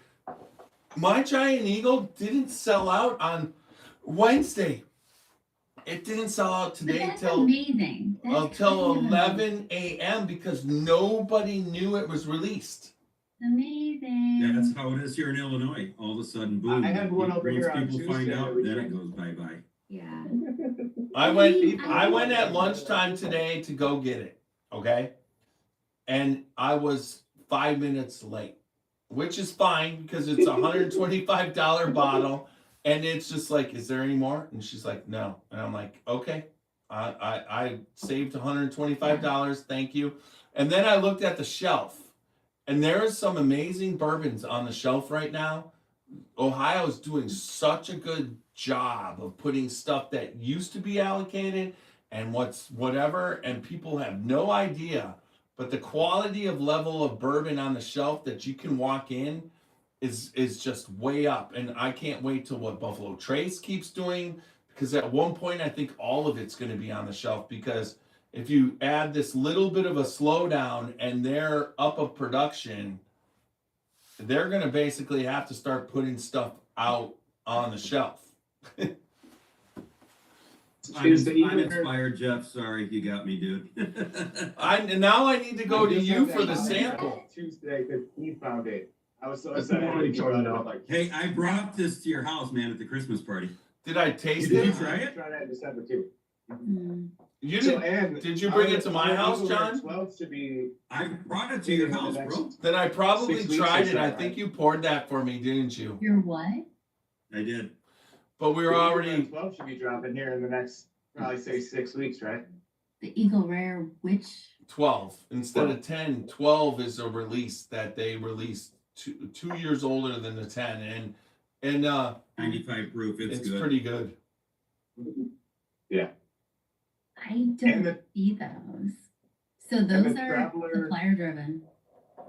The Traveler barrel proof should be coming here too in the next 6 weeks, I'm assuming, right? Oh, that's exciting. You know more than me. Oh my God, she's so awesome. You're so awesome. I really am. I don't. And so talking on the live light right now. No, but I'll be honest, the things that are not like OHLQ exclusive, stuff like that, if it's a lottery, Yeah. it kind of like our team gets involved. But if it's not, basically the supplier uploads a push and then Yeah. all the cases just go out. I find out when you guys do on Reddit. Okay. Yeah, Or Discord. probably Or not a Discord. great. I'm not on this. Nobody invites me. Nobody invited Oh, you in. wow. That's a really huge. That's how I get my shit, and then I go talk to my managers at my stores here, man. They're like, yeah, we got this. Yeah, I'm Thanks, not bro. cool enough to be. It was so funny. I guess some of our team members said last night, like, now don't post negative things about me on Reddit. And they're like, wait, you know about that? Yes. Right. People, John, what? I didn't care that much for the 90th. I'll tell you what I did care for. There you go. See? Yeah, but I've never had that one, 17 to 19. The 90th, okay. actually, you guys, it's just okay to be honest. Hey, with you. hey, It's- Ann. That's okay. and You will have some. It's okay. You this will. year's Christmas party I'm gonna set early, and you and James have to come up, stay at Gervasi, and if we do it, you can be on our podcast the day before in studio. You have to get it run by, and then everybody that comes will bring all their special. You let us know what you haven't had, and we'll just all bring it so you can taste it. Say, where did I stay, Jeff? The Hyatt? Where did we stay, Walker? The Hyatt?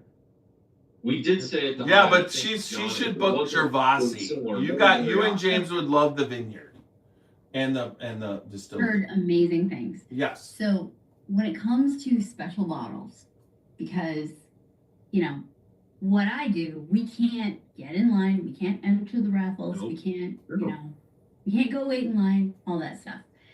That being said, like having been a part of amazing brands for years, the amazing bottles, they are really, really good. And there are some really, really good bottles that are on the shelf every day. Yes. So it's kind of, I like to call myself the shelfer queen Yeah, for sure. because I love finding the best things that nobody knows about yet. Correct. And I'm actually like kind of a little, it's nice when a brand is just like discovered and everybody's all excited about it, but it's kind of cool when you have your things where you're like, this is really good and nobody's waiting in line. Well, it's And do you but guys it's get copper and crazy. cask in Ohio? I don't know that we do. Did they change their bottle? So they're distilled out of Indiana. So it's No, we get the We one. don't get that. What do we get? Copper and there's Copper and King. It's the black one. oh this is sorry, this is Something. Lawrenceburg. Sorry, I'll turn it Oh. around. Ann, can you see that okay? Indiana. Yeah. So this is an MGP thing. Yep. That doesn't look familiar. This okay, so they're pretty popular here in Illinois. So I'm in the Chicago area, so I'm not Uh-huh. super far from you guys, but this is a batch 13 8-year cigar blend. Oh my god. It is so good. I don't need to smoke a stogie to enjoy this, and the color is just fantastic. But like this would be cool. Like I think this thing would be popular in Ohio. It is just they've got some really good bottles. They just do. And just so you say like shelfers, people can get them like that. You can find those. Like they bring them in. They're popular, but they don't fly off the shelf here. But they're really good. Copper and cask is nice. I don't see it. I don't think we Yeah. have it. Not in Ohio. Yeah. We No, don't I'll have have to that look here. for that. Yeah. Yeah. They're out of Indiana. Yeah. So There we go.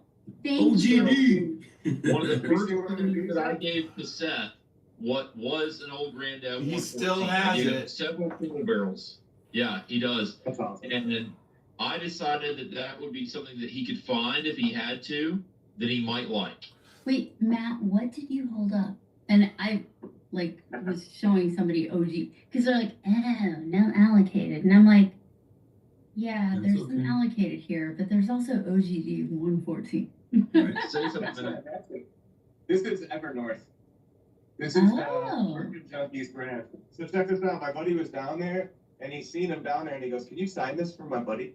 So both of them signed the bottom of the bottle. This is a 12-year American light whiskey. It's 106 proof. Are you aware of them? I haven't opened this one. What? And are you aware of them? Yes. Yes, because Yeah. they're very similar. It would be very similar to Pursuit. Wait, so are they different than Found North and Yeah, Evernorth? they are. Are they different? Yeah. Okay, so Found North is the one that I think I'm aware of. That's Canadian. Yeah. They do a lot of sales online, but like in Illinois, we can get them when they come in. They won't put them out. They'll put them in a rare room here at our Binny's, or you can ask the manager if they brought them in. Mm-hmm. This is 91 corn, 8 rye, 1 barley. 65%. It's delicious. It's good. Evernorth. I am not aware of Evernorth. I was mixing it up with Found North. Yeah, the North, that confuses people. You know, there's another one like out of like North Dakota or something that's also doing like single grain varietal things. They're pretty cool. Yeah. So that's what your job is, to discover everything from everywhere to bring them What into my Ohio. hobby is. What? That's just my hobby. It's your hobby to do it. And so in other words, you do it and you're not paid to do it, but you do it anyways. I feel like the spirits industry. So we were working on a media request today when we were driving up together, and I'm like, just ask me the questions. Well, this one wasn't for us, and I'm like, it's okay, I'll answer all of them. And when it comes to like the whole spirits industry, for me, it's like reading the Inquirer. It's like I read everything, I follow everything. I'm always looking like who's doing what and who's what. And Macaulay is very similar. We get along that way because we're like, wait, what? What just happened? It's always changing. It's always evolving. And it really rides on like what customers want. So like if the bourbon consumers decide like this is the hot thing, there's all this like movement towards it. So it is fascinating. But just like dark arts. To watch it happen. Know as well. I knew who Macaulay was. I was there early on. Chris and us all went down there, and we knew it was really good, and he liked everything. But went before the barrel pick this year, there was a lot of it sitting on the shelf. It was in a little case, and nobody knew what dark arts was. And then we did the barrel pick, and everybody started doing it, and all of a sudden it just all started evaporating. And then it's just like what and Macaulay just killed it at all the festivals. Like you did, like he sold, but he was on the buff turkey. He was on the buff turkey train. He bought. But there's that. But also think about who goes to the festivals. These are people that are like kind of next level.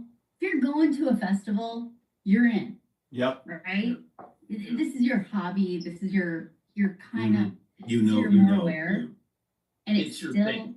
Yeah, it's very, if you know, you know. But I would say that barrel pick we did with him, because I went in, I'm like, another Yahoo, like bourbon dude, whatever. And then that barrel pick, it's like, oh, you actually know your stuff. Well, you really know when you were talking to him about his inventory. Yeah. And he basically had a spreadsheet, but he started talking about his inventory that was on a level of not his persona. Like there was like a thing clicking in his head, and I'm just like, he knows. He's like, he still struggles between who he is and what he does and whatever. He's still finding his way, but at the same time, he's really smart. He's book smart. Smart. He's like no, he says he can't add, but he definitely understands if you can't add, you get somebody who adds really well to be part of your team.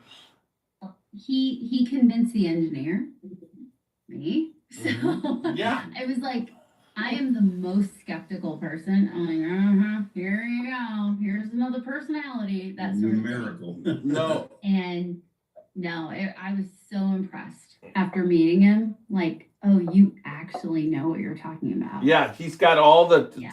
he's got all the marketing stuff and knows how to do it, but he also has a palate that's freaking amazing. And then, you know, like he said, he's going over to France and buying the wood, and then he tells you where the forest is, not just it's French oak. Yeah. There's Yeah. you know, so yeah, he gets it. He's one of the ones doing like amazing stuff out there. Yeah, he pours his heart into that. You can tell. Yeah, I love the story where he started in the gift shop selling at retail, and then he became the barrel pick manager for a company and kicked ass at it, honestly. With But two guys. uniquely where he did that was one of the greatest training grounds to learn. Right, because of absolutely. Right. how they built that brand. Those two people, Shane and Pat, basically were like, and still are, they sold Wilderness Trails, but they didn't sell Firm Solutions. I mean, they understand yeast. They can make rocket fuel. They have been consulted on everything about yeast, rocket fuel. I mean, so White Dog was having a problem, and they basically solved White Dog's problem with yeast, which you would be like, what are you talking about? But it's exactly it. It's like fermentation is everything, and they get it. And then he's working with them, and then he's got a really good palate. I mean, you know the story with me and Super Nash when we went to train with Moonshine University in 2020.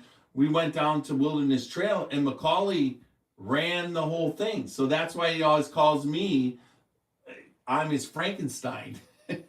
So yeah, he definitely was helping. You know, it's so funny because, you know, New Riff.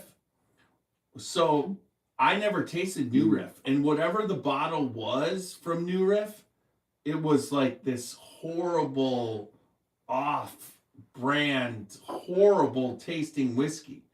And like we were tasting all these things in the what you call it, and now they've got that fixed. There's no doubt about it. But I was so skeptical after tasting that bottle because because I always said there's no bad bourbon, there's just better ones, right?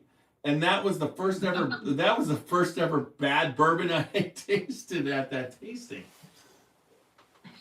Yeah, some of their New Riff 8s are good. No, but that Operation. happened in 2020 when we were just starting out, and they were just starting out. No, New Riff now is killing it. I'd also say Green River. Yeah. Aaron was on tonight. He was commenting. Yes, Green River. They just released it though. This is the conversation. They released the weeded cask strength, right? And I'm like, Aaron, send me up a bottle of the weeded cask strength, and we'll do a podcast. And he goes, "You only love me because of my bourbon." that's his answer back to me. I'm like, you know, I come down and try and see you all the time, but you're always doing family things. Did they do does Green River do a pick in Ohio for you guys, like a state pick? I know in Illinois they've got one. It's like a Green River. Yes. If it's weeded or full. Okay. The weeded state pick was phenomenal, and Seth has it. Those picks for the states are great. No, we did a massive pick. It was over the summer, and then it was released in December. Yeah. And Aaron came and did bottle signings and stuff, and the weeded just went. It was gone. Oh, it was like the most. That was phenomenal. We got to taste it. It was gone. Fantastic. Yeah. It didn't last a week. If Seth was here, I let him have that bottle. It was 2 weeks and it was gone. It was gone. And I mean, we got a bunch of barrels.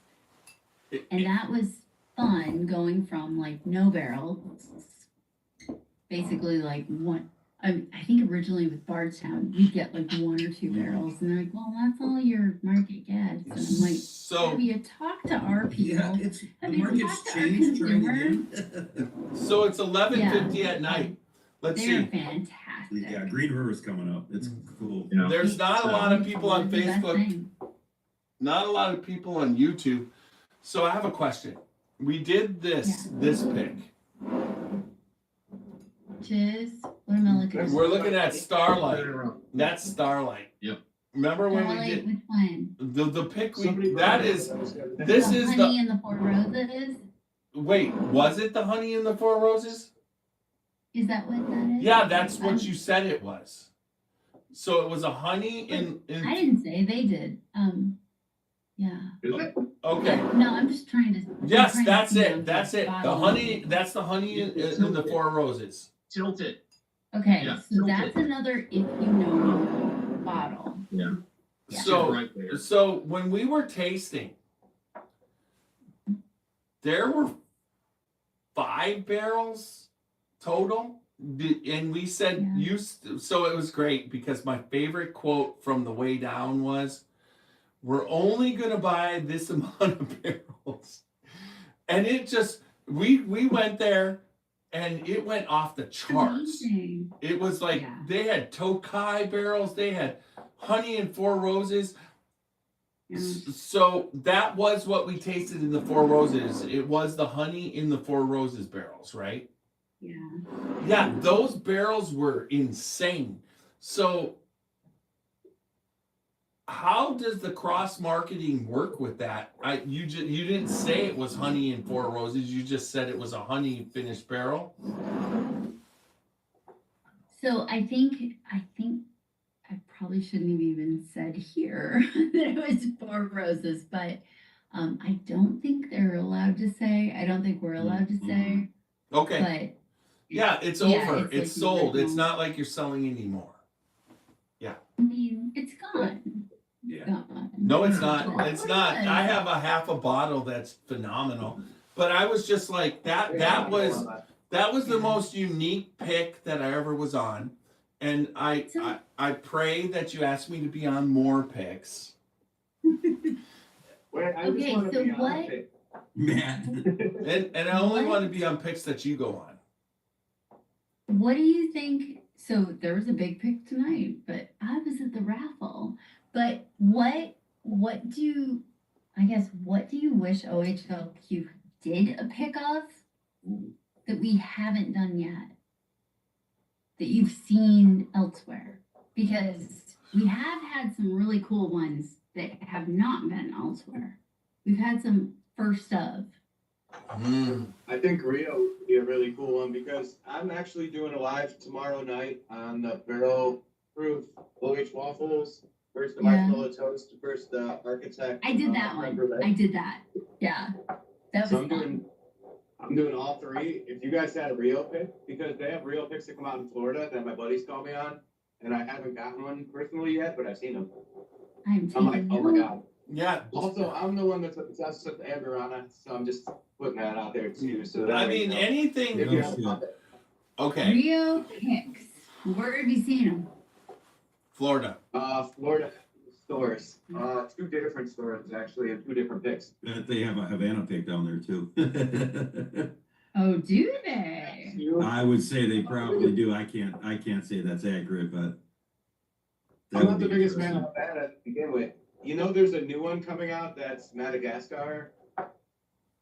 The label got okay. I got the pictures of it when people sent it to me, and that will be the next Penelope I'll be looking for. Yeah. Okay.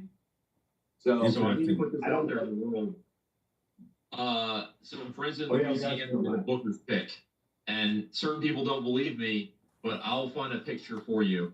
They did Yeah. a Booker's pick. Okay, there's a Booker's pick in Tennessee. No, in Louisiana, and I'll Oh, find you a picture. Booker's is on the edge of doing picks.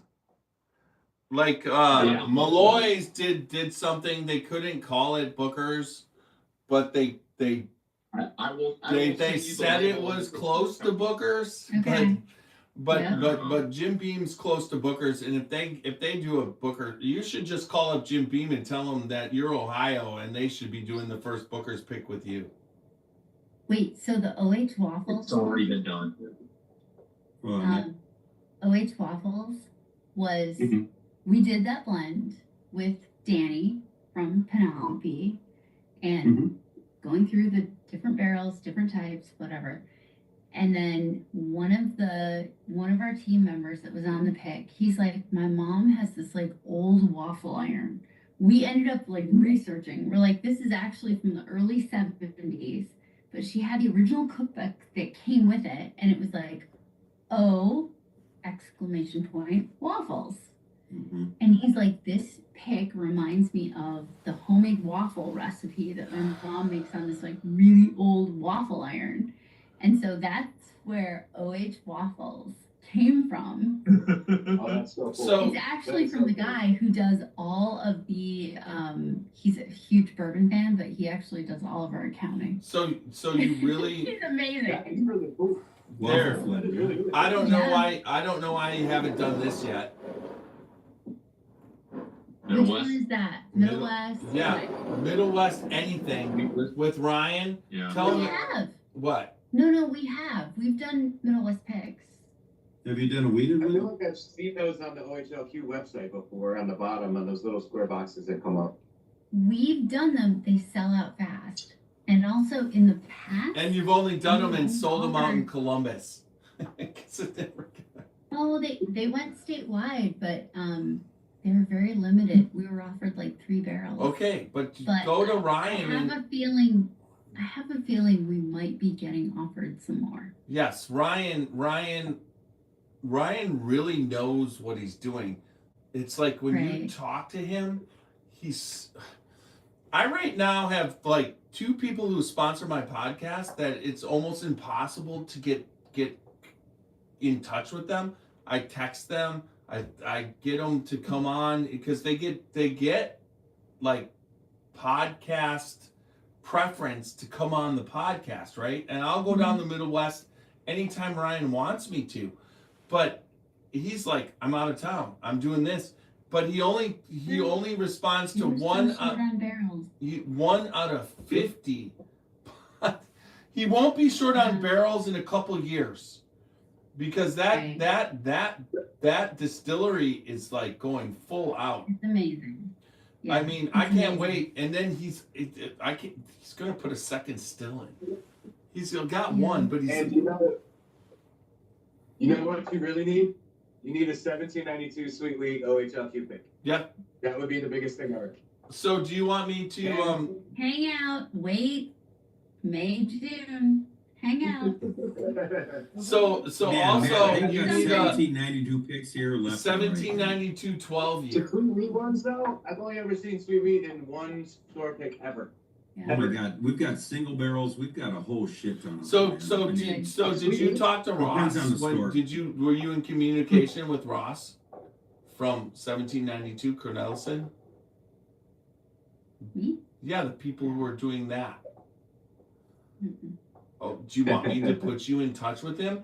Because he's as cool. He's one of the cool guys like Macaulay, So, but yeah, our Ohio Sazerac team is really good. They're like you're right. managing Yeah, it all. that's David managed things in the me. works. It's so funny. The Sazerac team leaves, and then wherever they go, they start contacting me to promote where they went.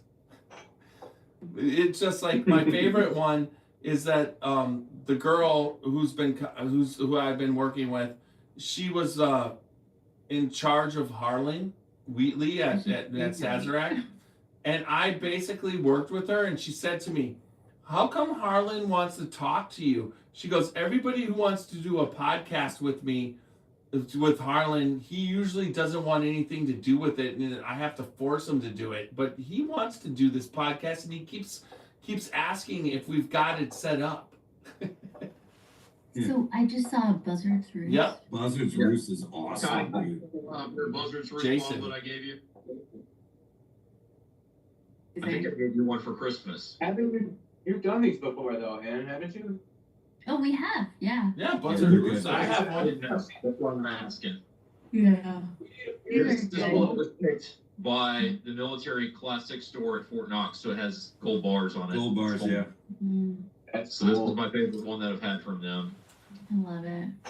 So this one was just a single barrel straight bourbon at 115. It was nice. So, It's Ann, midnight. All my lights shut off. What are we seeing up there?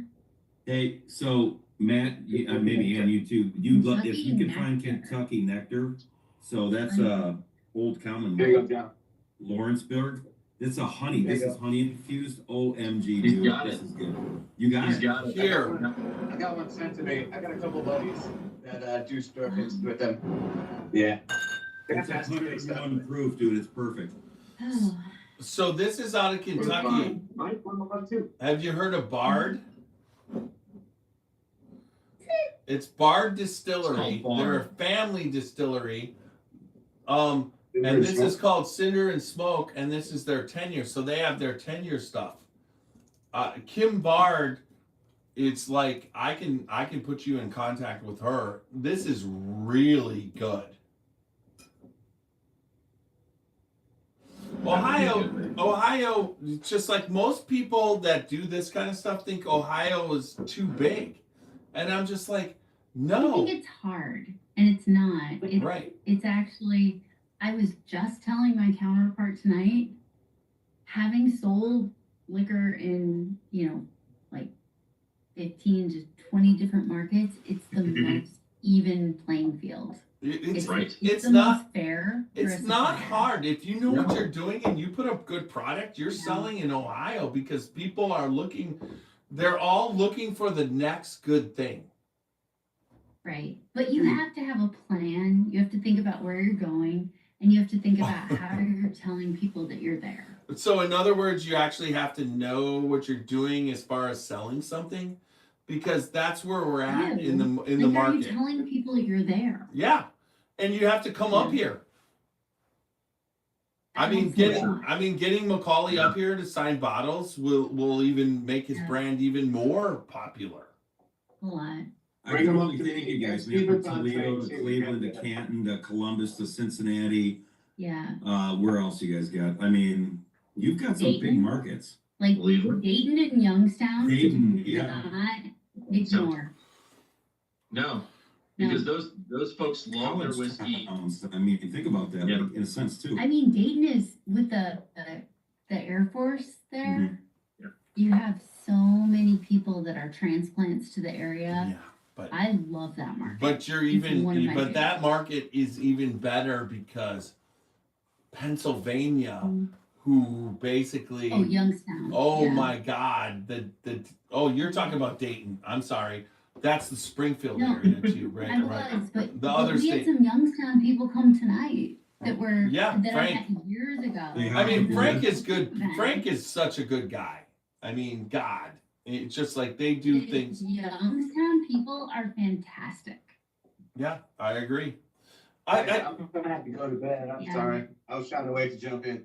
I gotta go to Guys. sleep because I gotta get up. I in 5 think we hours. all Well, gotta wait, go to bed. so So do Nice seeing everybody. I'm back here. I missed the Fred dinner because I have like an 8:30 a.m. Oh, in-person meeting 30 minutes away. So you guys were supposed Oh, to wow. eat dinner with Fred Yeah. afterwards? That's Sags. there was Yeah, a ticketed dinner. Yeah. Yeah. I've seen that. That sounds like a good time. And it was only 30 people. It was Ooh, that's pretty intimate. Did it sell out? I know. They only sold it did. They only sold 30 tickets. That's It great. was like the thing to go to. It's like going to Burger King, man. That's awesome. All right. I love you All right, guys. guys. Thank All right, you. good night, everybody. Take Good care. night. All right. Good night. Bye, guy. All right. Hey, Matt. Now Yo. that's delivering some content. That was you the night between Macaulay and her. Holy crapola. But I was supposed Yeah. I show up as in a suit. Like- the tie. Like And- you're like I told you, you're like Jeff Mafia. Can I ask you a question? It's just like I show up like that. I've got a whole. Do I have to redo this podcast on the president's thing again? because I got a whole thing, and Macaulay's like, after telling me tonight that he's not sure when he can come on, he's doing his special thing in the woods, and he's talking to his spirit channel and everything, because I butt dialed him by accident. And then all of a sudden he's like, I'm on, dude. I'm like, okay. Send me your link.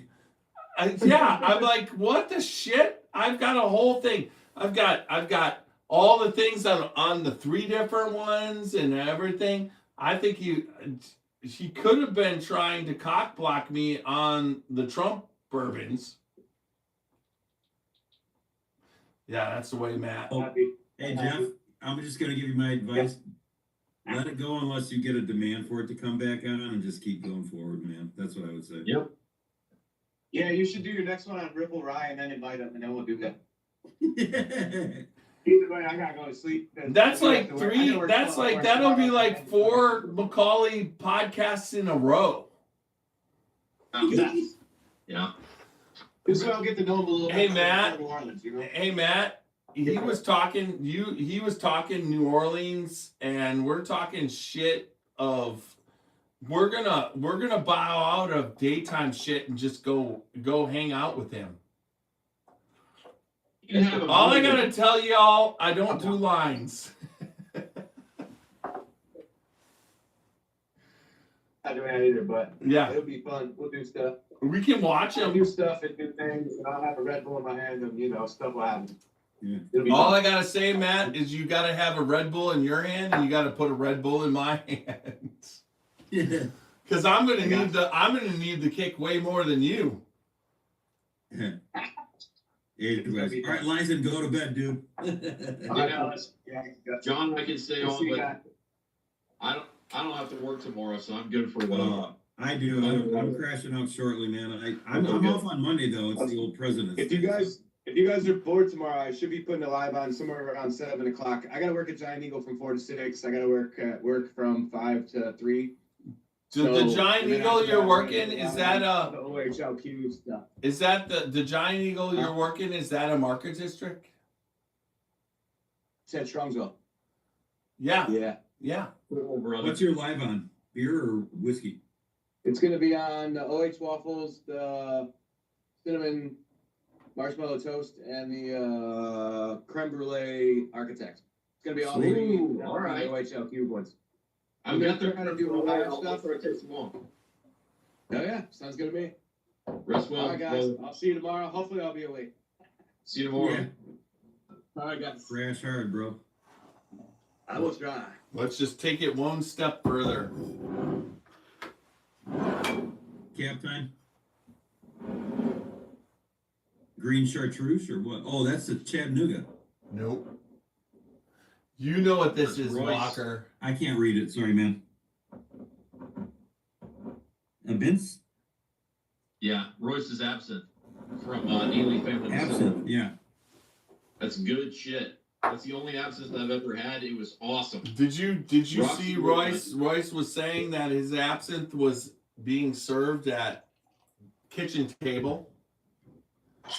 How far are we away from Kentucky Bourbon Festival and John Ritt?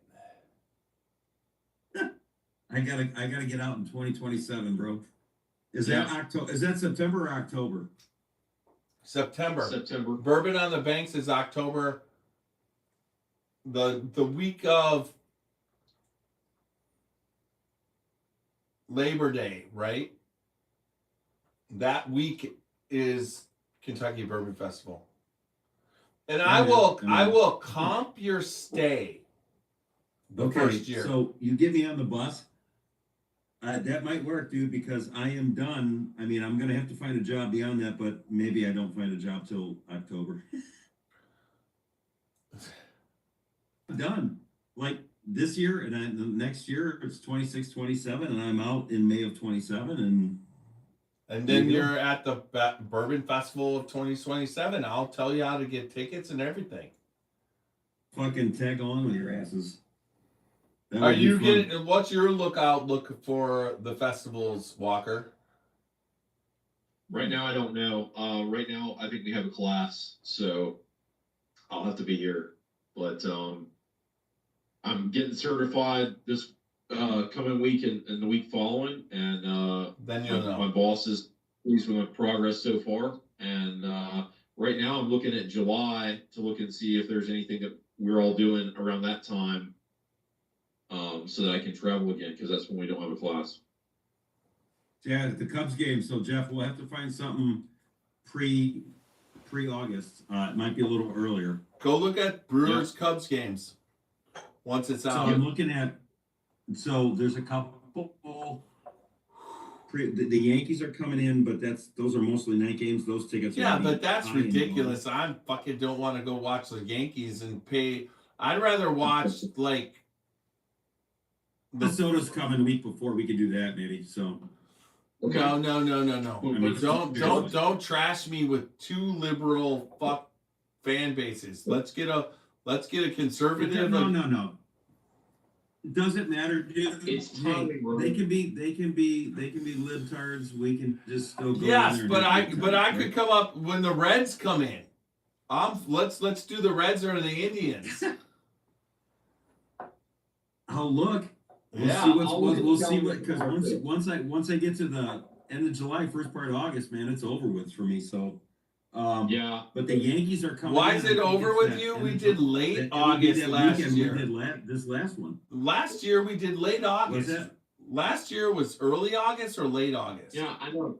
Late July, early August, and it worked out perfect. But then the Yankees, so it's going to be Minnesota, the Yankees, and then there's something else coming in. I'll look.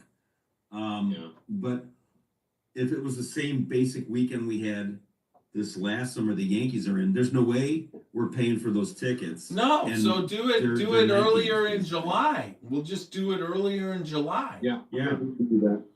Yeah. we can figure it out. We'll figure it out. So I'll look at Let's the do schedule. the Colorado Right, Rockies, John. the last place team that nobody wants to see. Yeah. It just depends on where they're coming, man. Like where the Cubs home or they away, so that's the thing. Yeah, absolutely. But So let's not give a shit. Do they already have the schedule? I did look. Hold on. You got 2 minutes? Hold on. I got 40 minutes. Thank you, John. I'll go in tomorrow and be like, all right, kids, we're gonna do this. So all right. The only week I can't do is the last week in July, because the last week in July we start another class, so I can't do that. I don't think that'll work here, Walker. I think that might be the Yankees one, but let me look it up, buddy. Yeah.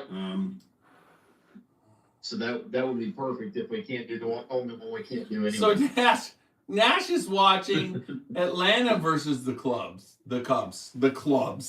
What the fuck am I saying? That absolutely took me to the next level.